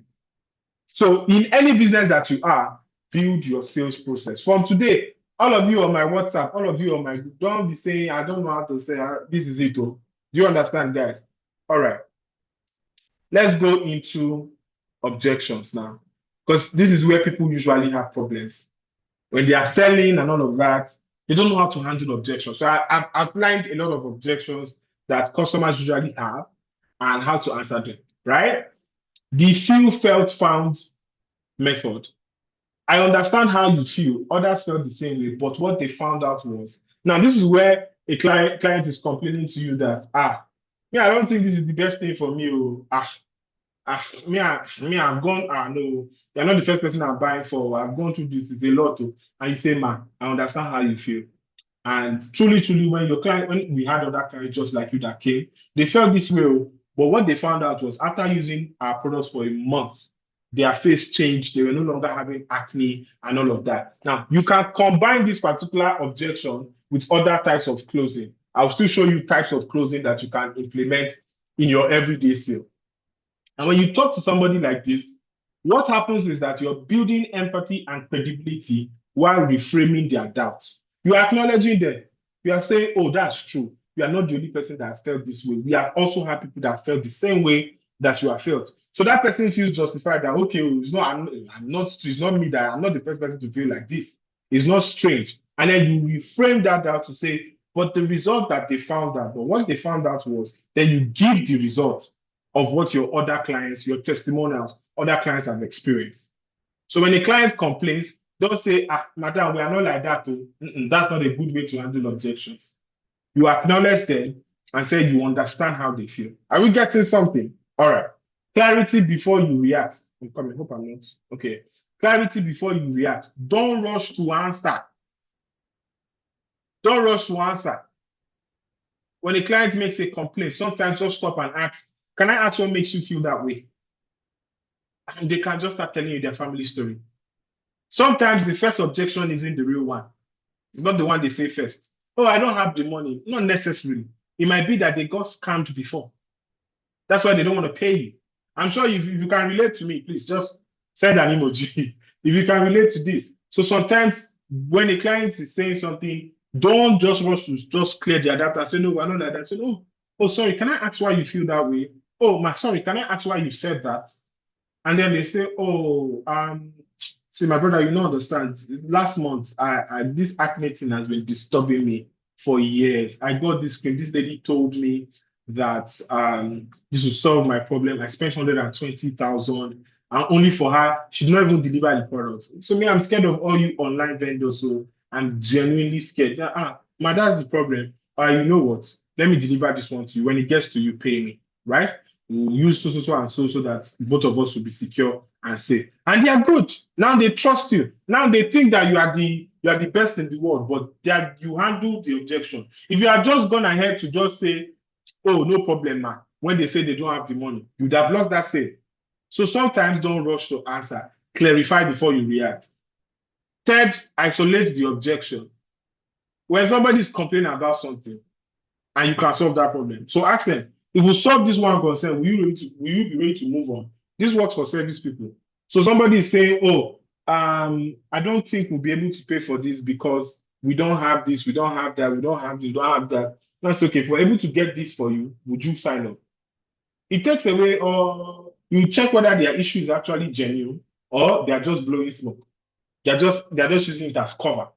So when somebody is giving you an objection, ask, if you take away this thing now, if price is not the problem, will you sign up? So some of them don't have time. Some of them don't even believe in your product. I've had this before when I sell my courses or sell my programs, and somebody wants to pay 200,000, and they say, SMO, the money is a lot. And I say, okay, if I make it free, will you join? They're like, SMO, I don't have time. Time is the actual objection. So you know exactly what you are facing. Are we getting somewhere? Next is turn it into a question. Rephrase the objection so it becomes a discussion. So a client is talking to you and I say, oh, so what you're asking here is how this actually delivers ROI, right? You want this person to be sure that they understand what you're talking about. So what you're trying to ask me is, you're sure that if you take my sales program, you make money, right? And then you're like, oh yes, I want to be sure that I'm not losing money. And then they start talking to you about many other things and you've gotten there. Because you want your clients to talk more. You want your prospect to talk and explain, because it's the explanation that you use to catch them. Do you understand? It's the explanation that you use to bring them in. So turn it into a question. Also, use social proof. I had a client once who said the same thing before getting started. Now they doubled their revenue. Always show people what you have done before. Show people what you have done before. People trust experiences more than promises.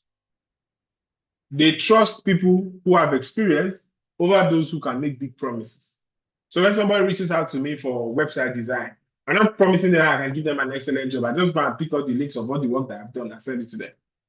Straight up. It's easier to sell with social proof. Reframe the value. Shift the focus from price to outcome. It's not about how much it costs, but how much it returns or saves you. Somebody has reached out to me and said, why do I pay 300,000 for a website? And I said, okay, you run ads, yeah? You say yes. How many leads do you generate every month? And she's like, maybe close to 300. How many do you respond to that? We are not get that kind of time, maybe 20, 30. I said, so let's imagine that inside the 300, you could have responded to 100 and they could have paid you. They could have seen everything about your product, every questions that they needed to ask, and they would have paid. Do you know how much you are losing? You are gaining how much your product? Say 20,000, 20 times 20K, 20 times 20K, that's 400K. Let's do that if it was 100 people. We're talking of close to 2 million. And they're like, Jesus, that's true. Ah, we let's build this website. Because I just pointed out how much they'll be losing. Because with the website, they can put their product there, put their product price, their product features, descriptions, their frequently asked questions, testimonials. They have a live bot, chat bot that can answer any questions. There are AI automated tools there that help them answer questions. Today, I just learned that all my brothers just introduced me to something called customer segmentation, something that helps you analyze, have conversations with customers if they don't like your product. You can have all those things on your website, right? And when you show it to your customer, it takes them away. When you show that value to your customer, it takes them away completely from the price. So price is never the reason why your product is not selling. I tell you for free today. Price is never the reason why your product is not selling. Oh, it's too expensive. That's not true. You've not found the value or what people are missing out on your product. Okay, let's move on. When you are handling objections, agree and then redirect. Agree, then redirect. Agree, then redirect. Don't agree and argue. Agree what? And redirect.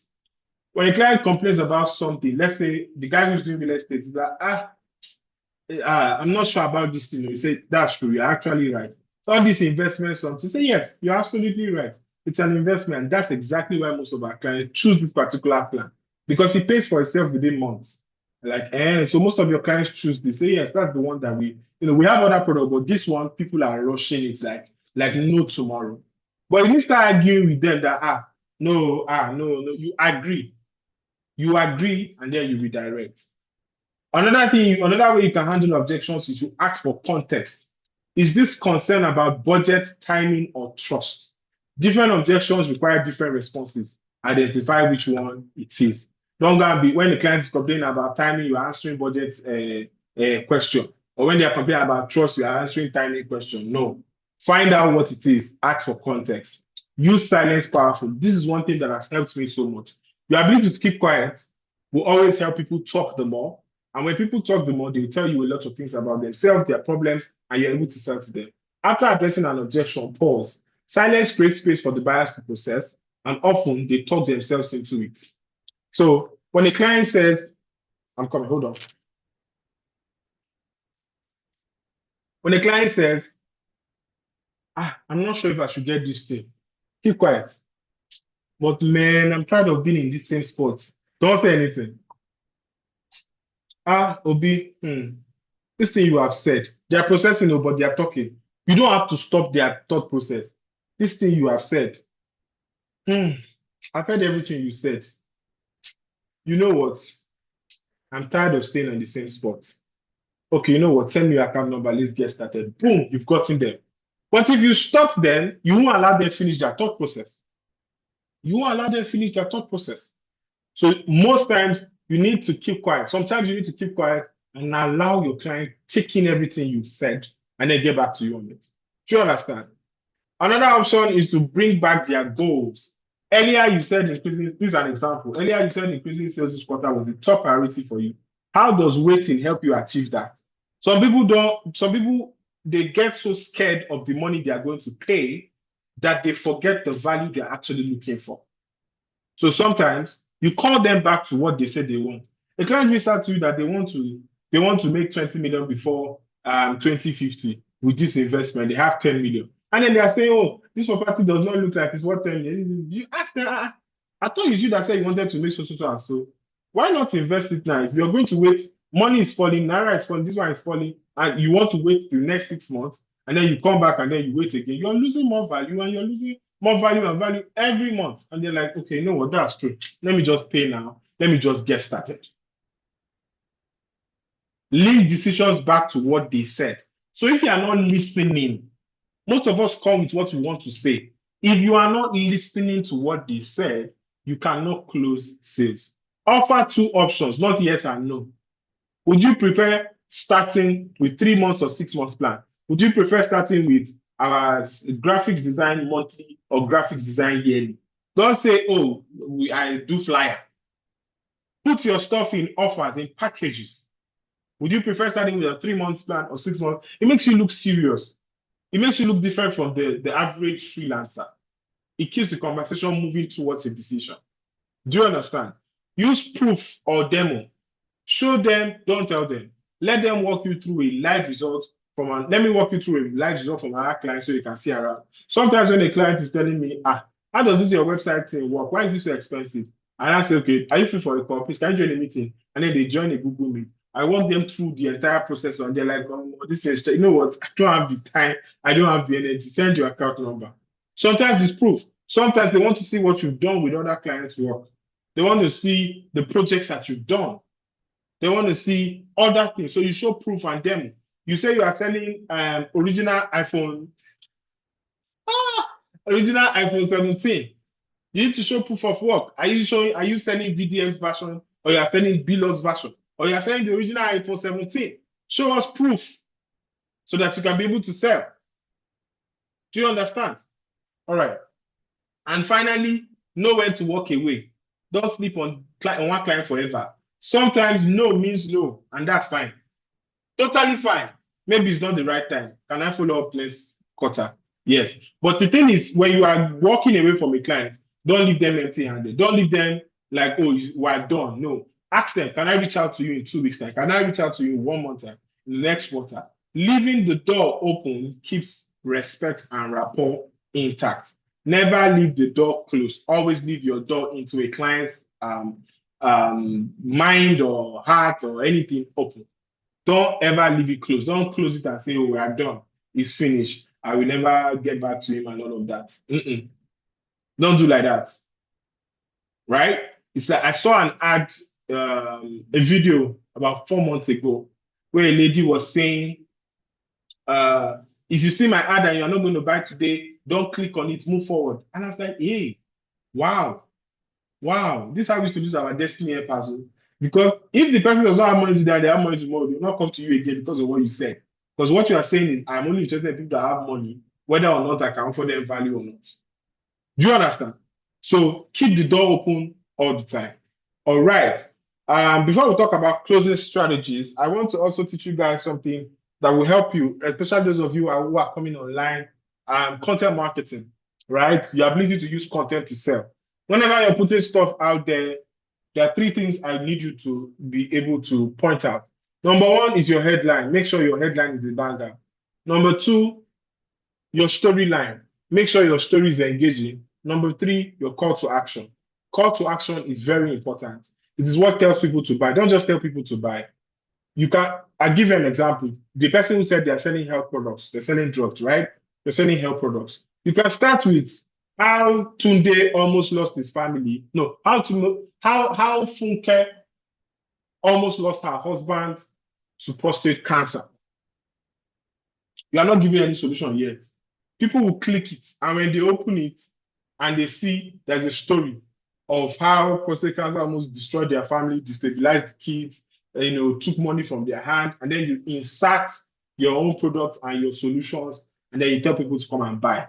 You are most likely going to make sales like that rather than somebody who is saying, we sell drugs for prostate cancer, come and buy. We are selling 50% discount. No, content marketing will help you sell better. Use a good headline, a good storyline, and a good call to action, and you'll be able to sell anything. Now, for content, those of you who will be doing content, so this is just a tip. I didn't plan to add this, so it's not in my script. I just remember now that some of you had asked me before, and I wanted to mention it because some people are really struggling with creating content. Because we've talked about content in high income skills. I'm not going to talk about it here again, right? So, but for content, if you're struggling with creating content to put out every day to support your sales, to support your brand to grow, here are ideas. You can put inspirational content, educational content, personal content, behavioral content, actionable content, and statistical content. Let me explain. Inspirational content can be like all this motivation, it is well with you, maybe Selman's video is playing in the background, or some motivation, some tough and rotate motivation behind you doing some work and all of that. That's one. Educational content teaching us about the stuff that you know well. the thing that you are good. It can be a tutorial video or talking about the industry that you're in. Show us you know your onion, right? Number three, personal. Tell us your story. How did you get here? Where are you going to? Where are your goals? But be careful not to share too much about yourself in this age that we are in, right? But share the things that you know will be beneficial to others, right? Behavioral content. Tell us why you think people do certain things in your industry. So, for example, when I want to put out a behavioral content, I will say, here's why most people never sell any product because they are doing ABC. That ABC is the behavior. And then I tell people how not to do ABC or avoid doing ABC to make sales and grow their business. Do you understand? That's behavioral content. Hold on. Actionable content is telling people to come and buy. So what most people have on their Instagram page or their LinkedIn is mostly telling people to come and hire them, telling people to come and take their services and all of that, which is actionable content. They don't combine all these things, so they run out of content easily and they are not consistent. Then we have statistical content. With statistical content, you're talking about data. 50% of I'll give you an example for myself as a web designer. You can see content on my page that will say, oh, there are over 59 million businesses in Nigeria and only 400,000 businesses in Nigeria have a website. You have blah, blah, blah. This is why you have to take my training. I use data to call people to come and take my web design training. I can say, oh, 50% of Nigerians are in debt. So for you to be able to get out of debt, for you to be able to live above this, you have to sell this amount of products every month or do this business every month, blah, blah, blah. Here's why you should start selling like this. My content is engaging. Do we all get that? So let me go over it again. Inspirational content, educational content, personal content, behavioral content, actionable content, and statistical content. Statistical content. Are we good? All right. We're almost coming to the end of this class, guys. We're going over to closing strategies, right? There are many strategies for you to close a sale, but I'm just going to be going over a few.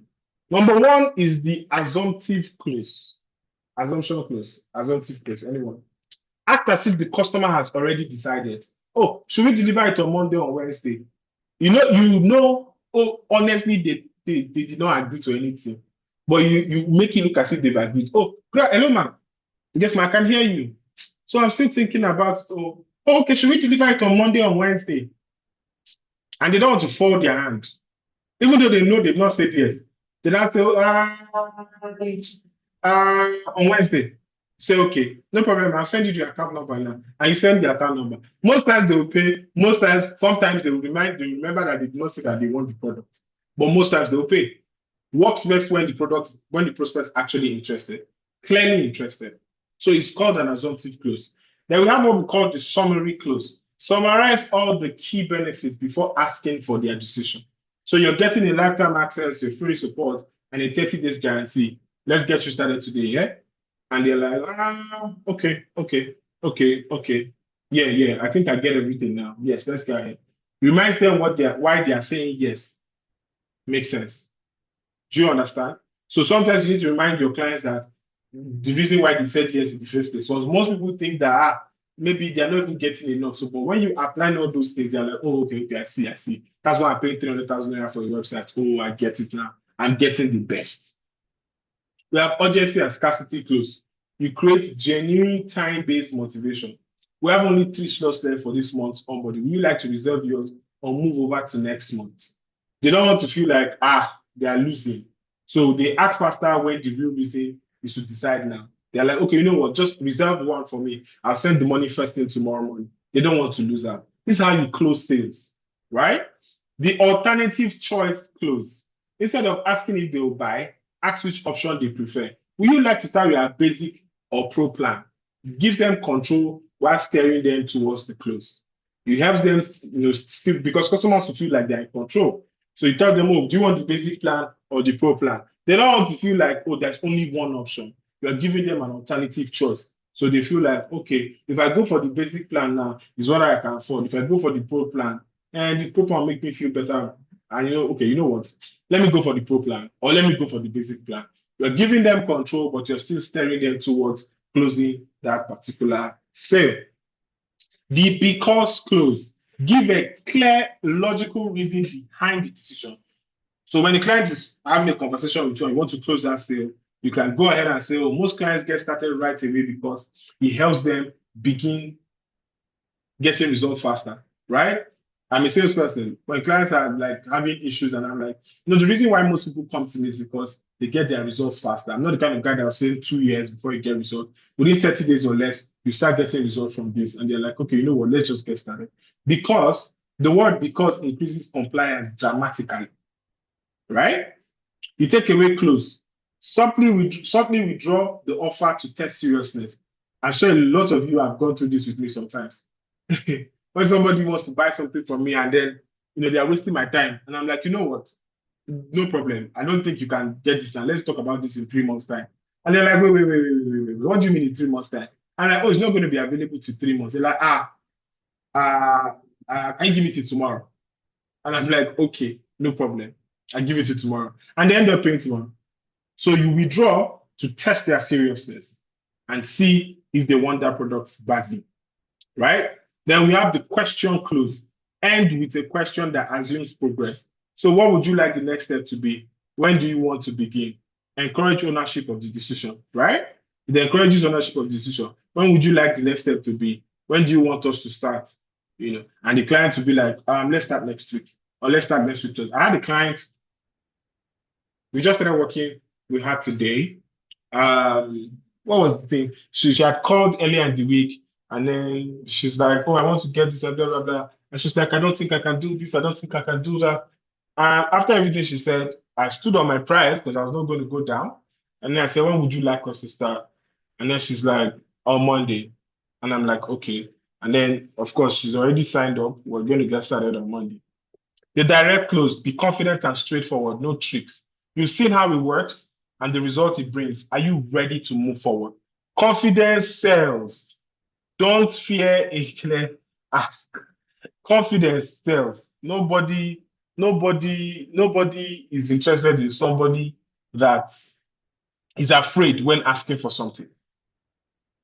Nobody's afraid. Nobody wants to do business with somebody who's afraid when asking for something. You want to work with the guy who knows exactly his onion. Like he's telling you, this is what I'm capable of doing, and I will do it. So be confident and straightforward, right? You see how it works. When do we get started? Are you ready to move forward? That's how you do business. Are we good, guys? Thank you guys for showing up today. I'm not going to be doing any extra masterclass. I'm going to be taking questions, but thank you all for joining us. It's almost 2 hours. How many hours have we been on this? Almost 2 hours. I enjoyed this training today. I hope you guys have learned how to close without being pushy. All right, so I'd like to take questions now. If you have, I'm going to stop sharing my screen. If you have questions, please raise up your hand and let me start taking your question, or use the chat box. For those of you who joined, I really appreciate you.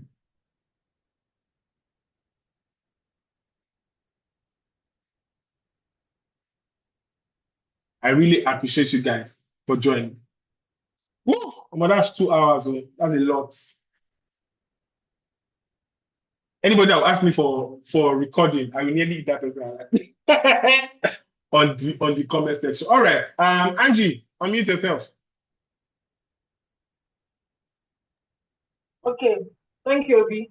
Thank you very Thank much. you. I really appreciate the time you are giving to give value out to people. God bless you. So Amen. I'll go straight to my question.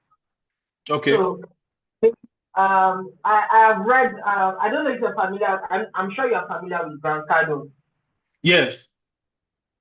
So most of the times when he talks about his sales strategy, it's usually a form of aggressive strategy. It's a form of aggressive strategy in terms of how he leaves out meals. So in your own opinion, how well do you think an aggressive strategy like what he recommends, how well do you think he applies? And is there a particular niche or market that kind of aggressive strategy applies? So I think first of all we have to first break down the word aggressive. Aggressive doesn't mean you are going rah, come and buy my stuff. You don't buy my stuff now, you're missing out. No, being aggressive on something is nobody changes your stance on that thing. You are so sold out on that thing, people can literally see it dripping from your body. Do you understand? If you let's use Grant Cardone, for example, now. The way Grant talks about real estate, talks about sales, he talks about it like I sleep and breathe real estate. I sleep and breathe sales. I sleep and breathe marketing. That's what people want to see. So when somebody's talking to you about skincare, somebody wants to talk, somebody wants to hear, like in any need, somebody wants to hear how you are, how do I put it now? There's a way I want to carve this thing now to make sense. Let me give you an example. Let's say you are selling a skincare product for acne, right? When somebody is talking to you about acne, the person wants to know that you understand the pain, what it means to go around with pimples all over your face, edges over your face, confronting people, how it messes up relationships, how it messes up your composure, all of that. And then the person that wants to hear everything about how you guys made that product, how you guys got there, the transformation, the journey. It wasn't easy, the test, the failed product, how it was so hard to launch. And when people are hearing that, they just know that, this person, they know what they are doing. This person is not sleeping. It's the reason why you guys are here. The way I talk about sales, most of you will probably think that they gave birth to me with sales. No, I also learned it like you people are learning. I've attended at least in my life, I've attended at least 25 to 30 sales classes, like all of you are doing today. The difference is like, I own it. I take it like my life depends on it, right? I own it to the core. I don't play with it. When they ask me, what do you do for a living? I say, I'm a sales guy. I'm a sales expert. If you talk to me, you will buy my market. And the person is like, hey, you are so confident. I'm like, yes, because I know I can sell. And then we sit down, and then I bring up, you don't even have to pay me. Very authentic. You don't have to pay me. I'll sit down, look at your product, break it down, look at the systems, tell you what's wrong, tell you how you can adjust. Now, of course, if I can tell you how to adjust, but you don't know how to adjust. I'm the one who's telling you. And when I finish telling you, you're like, oh, okay, I see it now. You know exactly how much do you charge? And I'm like, consultancy $450 a month. And they're like, oh, okay. Let me talk to my team. I think I can do this. Now, I'm not going all pushy.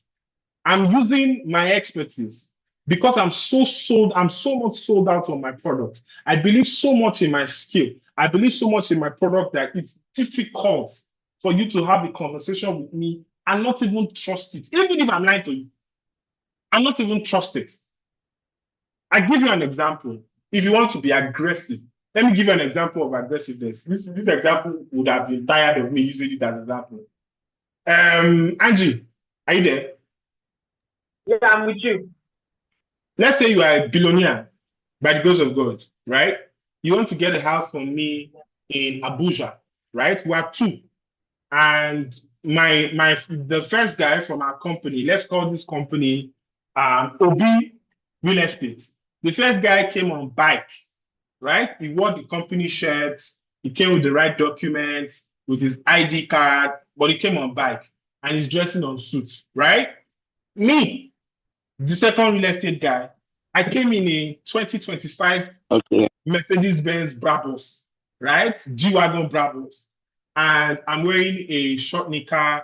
I have my real estate tag on my shirt, to show that I'm coming from the company. And this particular house is like 400 million. Who are you more confident to sell the house to?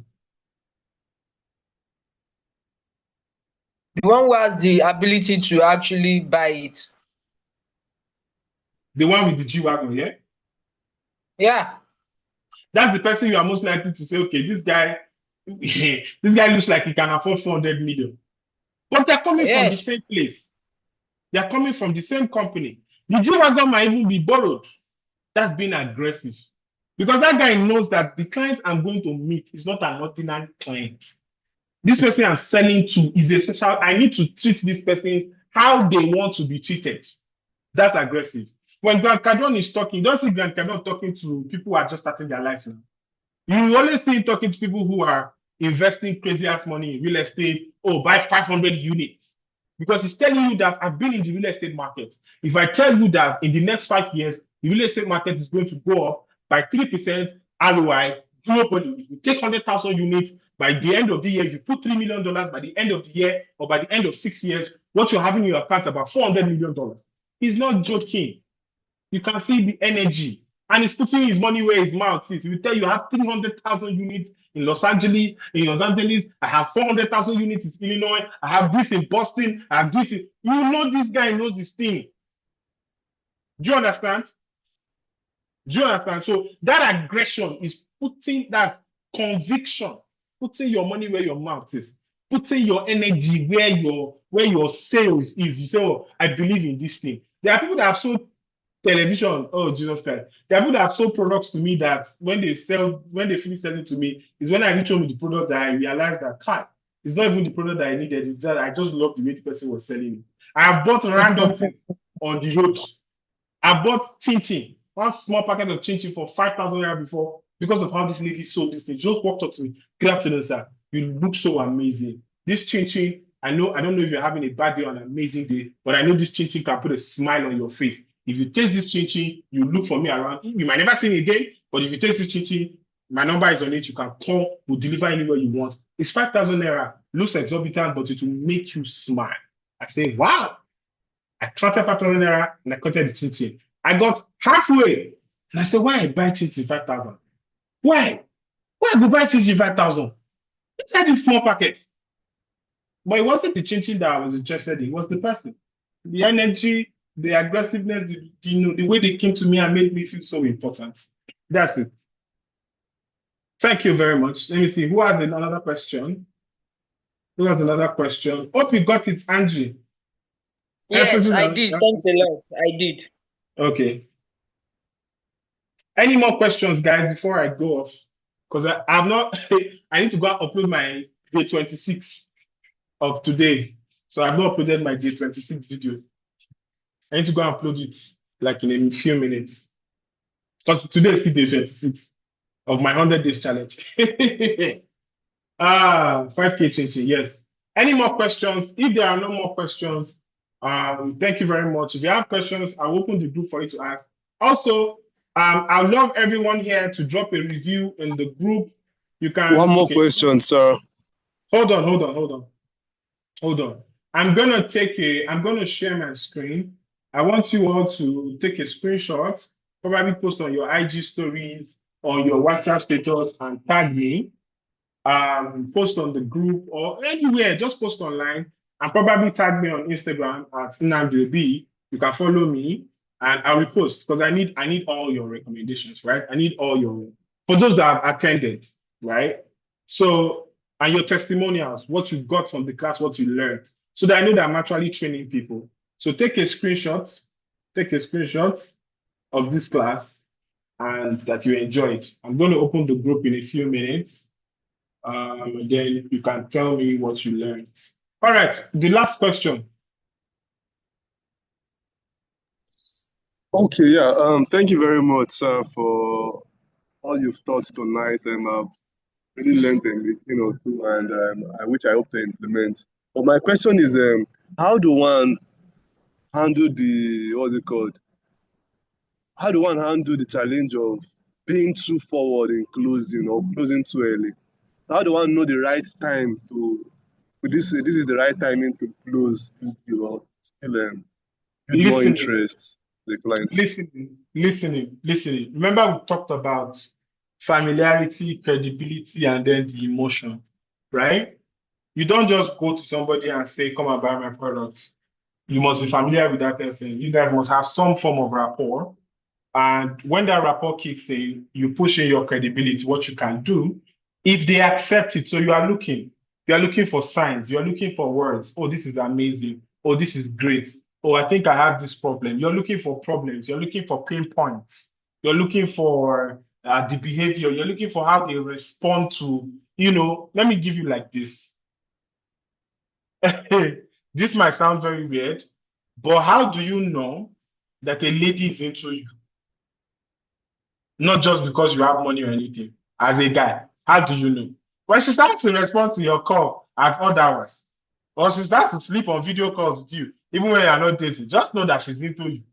When she's listening to your very boring gist and she's laughing, she's into you. When she's asking personal questions, what's your genotype? She's into you. So when your clients start asking questions, prospects start asking questions, that's how you know that you're into them and then it's the right time to close. When a lady starts asking specific questions, if you pay attention, you know that she likes you, she wants to be serious with you, and then you know whether to ask for her hand in marriage or ask for, I mean, those of us that are in a relationship, those of you that are in a relationship, you know if the person you're going to marry them or not. Because you know the kind of questions you're asking.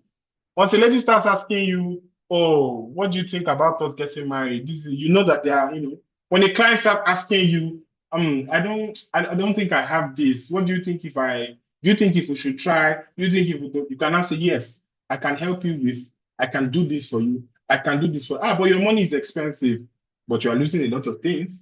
You are doing this, you are losing this, you are losing that. Think what if you wait an extra month, think about how much money you will lose. So they're like, that's true. It's the time, it's the emotion. Familiarity, credibility, the emotions. Once you watch out for these things, you can close anything at any time.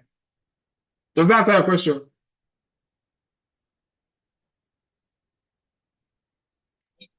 Yes, it does. Thank you, sir.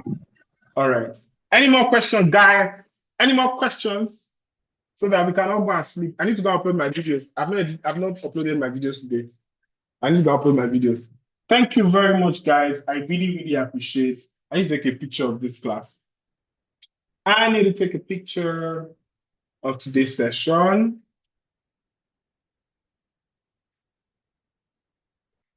I'm coming.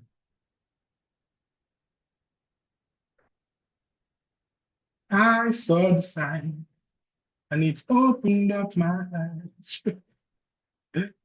Oh my I think God. there's a question in the chat box. Okay. Somebody said, don't sell what you have, sell what clients want to buy. Thank you. Please, can you explain the psychology? So let me explain to you now. When you have a product, what do you sell? Let me even know what you sell, Godfrey. What do you sell?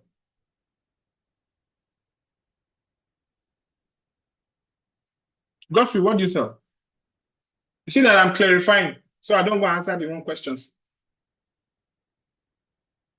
Ultra H2, what's that? I don't know what that is. Okay, I say Ultra H2 is a Korea technology, is a device. It converts ordinary water to hydrogen water, and hydrogen water is very beneficial for the health, which sells to only VIPs because it's a very expensive product. So that's why. So Okay, so it's a health product. yes. Can you give me your core clients, your ideal clients, your customer persona, and what kind of Sorry? people? Your ideal customer persona, can you give me what your ideal customer persona is like? Okay, we do sell to VIPs, HNIs. Our last delivery was to some politicians in Abuja, like ex-presidents. Those are not, they are not clients. They are not HNIs, high net worth individual, they are not ideal clients. Your ideal client is a person that has a problem that you want to solve a problem for. Okay. I'm a HNI. So you're telling me today that if I have 1 billion, I'm automatically your client. Okay. Do you understand? Okay. So your ideal client I understand. isn't somebody that has money. Yeah. It's somebody that, okay, what does this problem solve for this person? Okay. So what the problem solves is naturally what it does is the product is for everyone, both if you have health challenge and if you don't have health challenge. Because what it does, it does numerous. What type of health challenges? Okay, general health challenges, cancer, diabetes, ulcer, everything. But I don't have cancer. I don't have diabetes. I don't have any of those. So why should I buy a product? Okay. Now okay, let me just explain it quickly. Now it's a rare cutting edge wellness device from South Korea. From South Korea Health Lab called Ultra Issue. The same technology, world class Godfrey, you're giving me Yes. features of your product. You're not telling me why I need your product. That's where the market is. If you can tell me it's from South Korea, I genuinely do not give a damn. I'm not sick. I don't see a reason why I should use your product. I need to know why I need your product. So this is if you can find out why people need your product, selling this thing will be a walk in the park. It will be so interesting selling. But now you're selling me the location where it was made, which I don't need to know. Okay, You're okay, selling okay, me the okay. features. I need to know, why do I need this thing now? How is it important to me? Okay, the product helps you stay sharp. It reverse fatigue and slow down aging. It keeps your body operating like a fine-tuned machine, like a fine-tuned machine. So it fights inflammation and it aids longevity. Okay, if I was to sell your product, I'm not going to sell it the way you just sold it to me, Sha. I'm going to sell it as a preventive method for people that are my age or above 40 or above 50 who are prone to certain type of illnesses.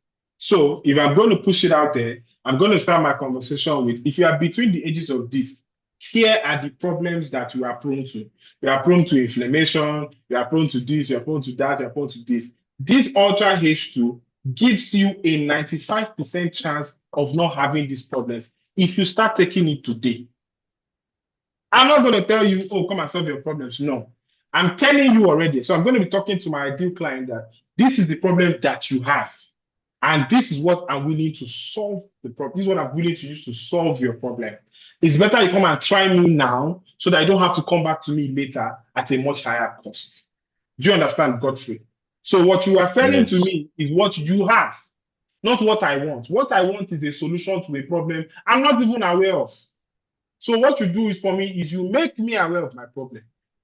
Now you made me aware of my problem or the problem I can have when I get to a certain age, and then you now offer me the solution. Do you understand? Yeah. That's it. So it's the psychology behind it. Let me tell you the truth. When you come to sell it, people don't respond to solution. People do not, even you don't respond to solution. And give you an example here. Tell me which one you respond to. And let me see. Let me look for an example. Tell me which problem you respond to. If you see an ad that's probably selling, okay, you see an ad that is selling Ultra H2. Everybody, listen to me. Ad A says, we recently launched Ultra H2 that helps you live long. That's ad A. Ad B says 40% of Nigerian men die before 50. With this Ultra H2, you have 20% chance of living to 70. Which one are you opening, guys? Ad A or B?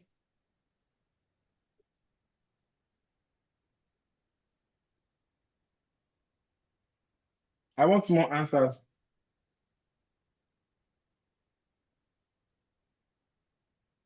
No, that's ad B. 40% men is ad B. You see, everybody just went straight to the problem. No, but I just said long life. Oh. I literally just gave you long life. I said try Ultra H2. Long life. Everybody says no, I have long life in Jesus. But it's still the same people who are opening 40% men are dying of this before 40. They want to know so that they don't die. They don't want to take long life, but they want to know what stuff is making people die. Because people react to problems first. People don't react to solution. That's why whatever ad you are running, don't start running it with the best solutions ever. No, you start with problems. All the podcasts you know today, which one gives you solution? All the marriage advice you know today, all the big blogs, big pastors, which one talks about solution to marriage? Everybody starts with the problem because human beings' ears are prone to problems first. Once you attack problems first, you can sell to any, you've gotten all the attention you need. Once you put problem out, you get the attention, people engage, you help them make the decision, you convert them into customers. That's how it works. So you can be telling me about how beautiful your product is, how amazing it is, where it was manufactured. I will not give you that if I cannot see the problem that is solving for me. Are we good? Any more questions, guys?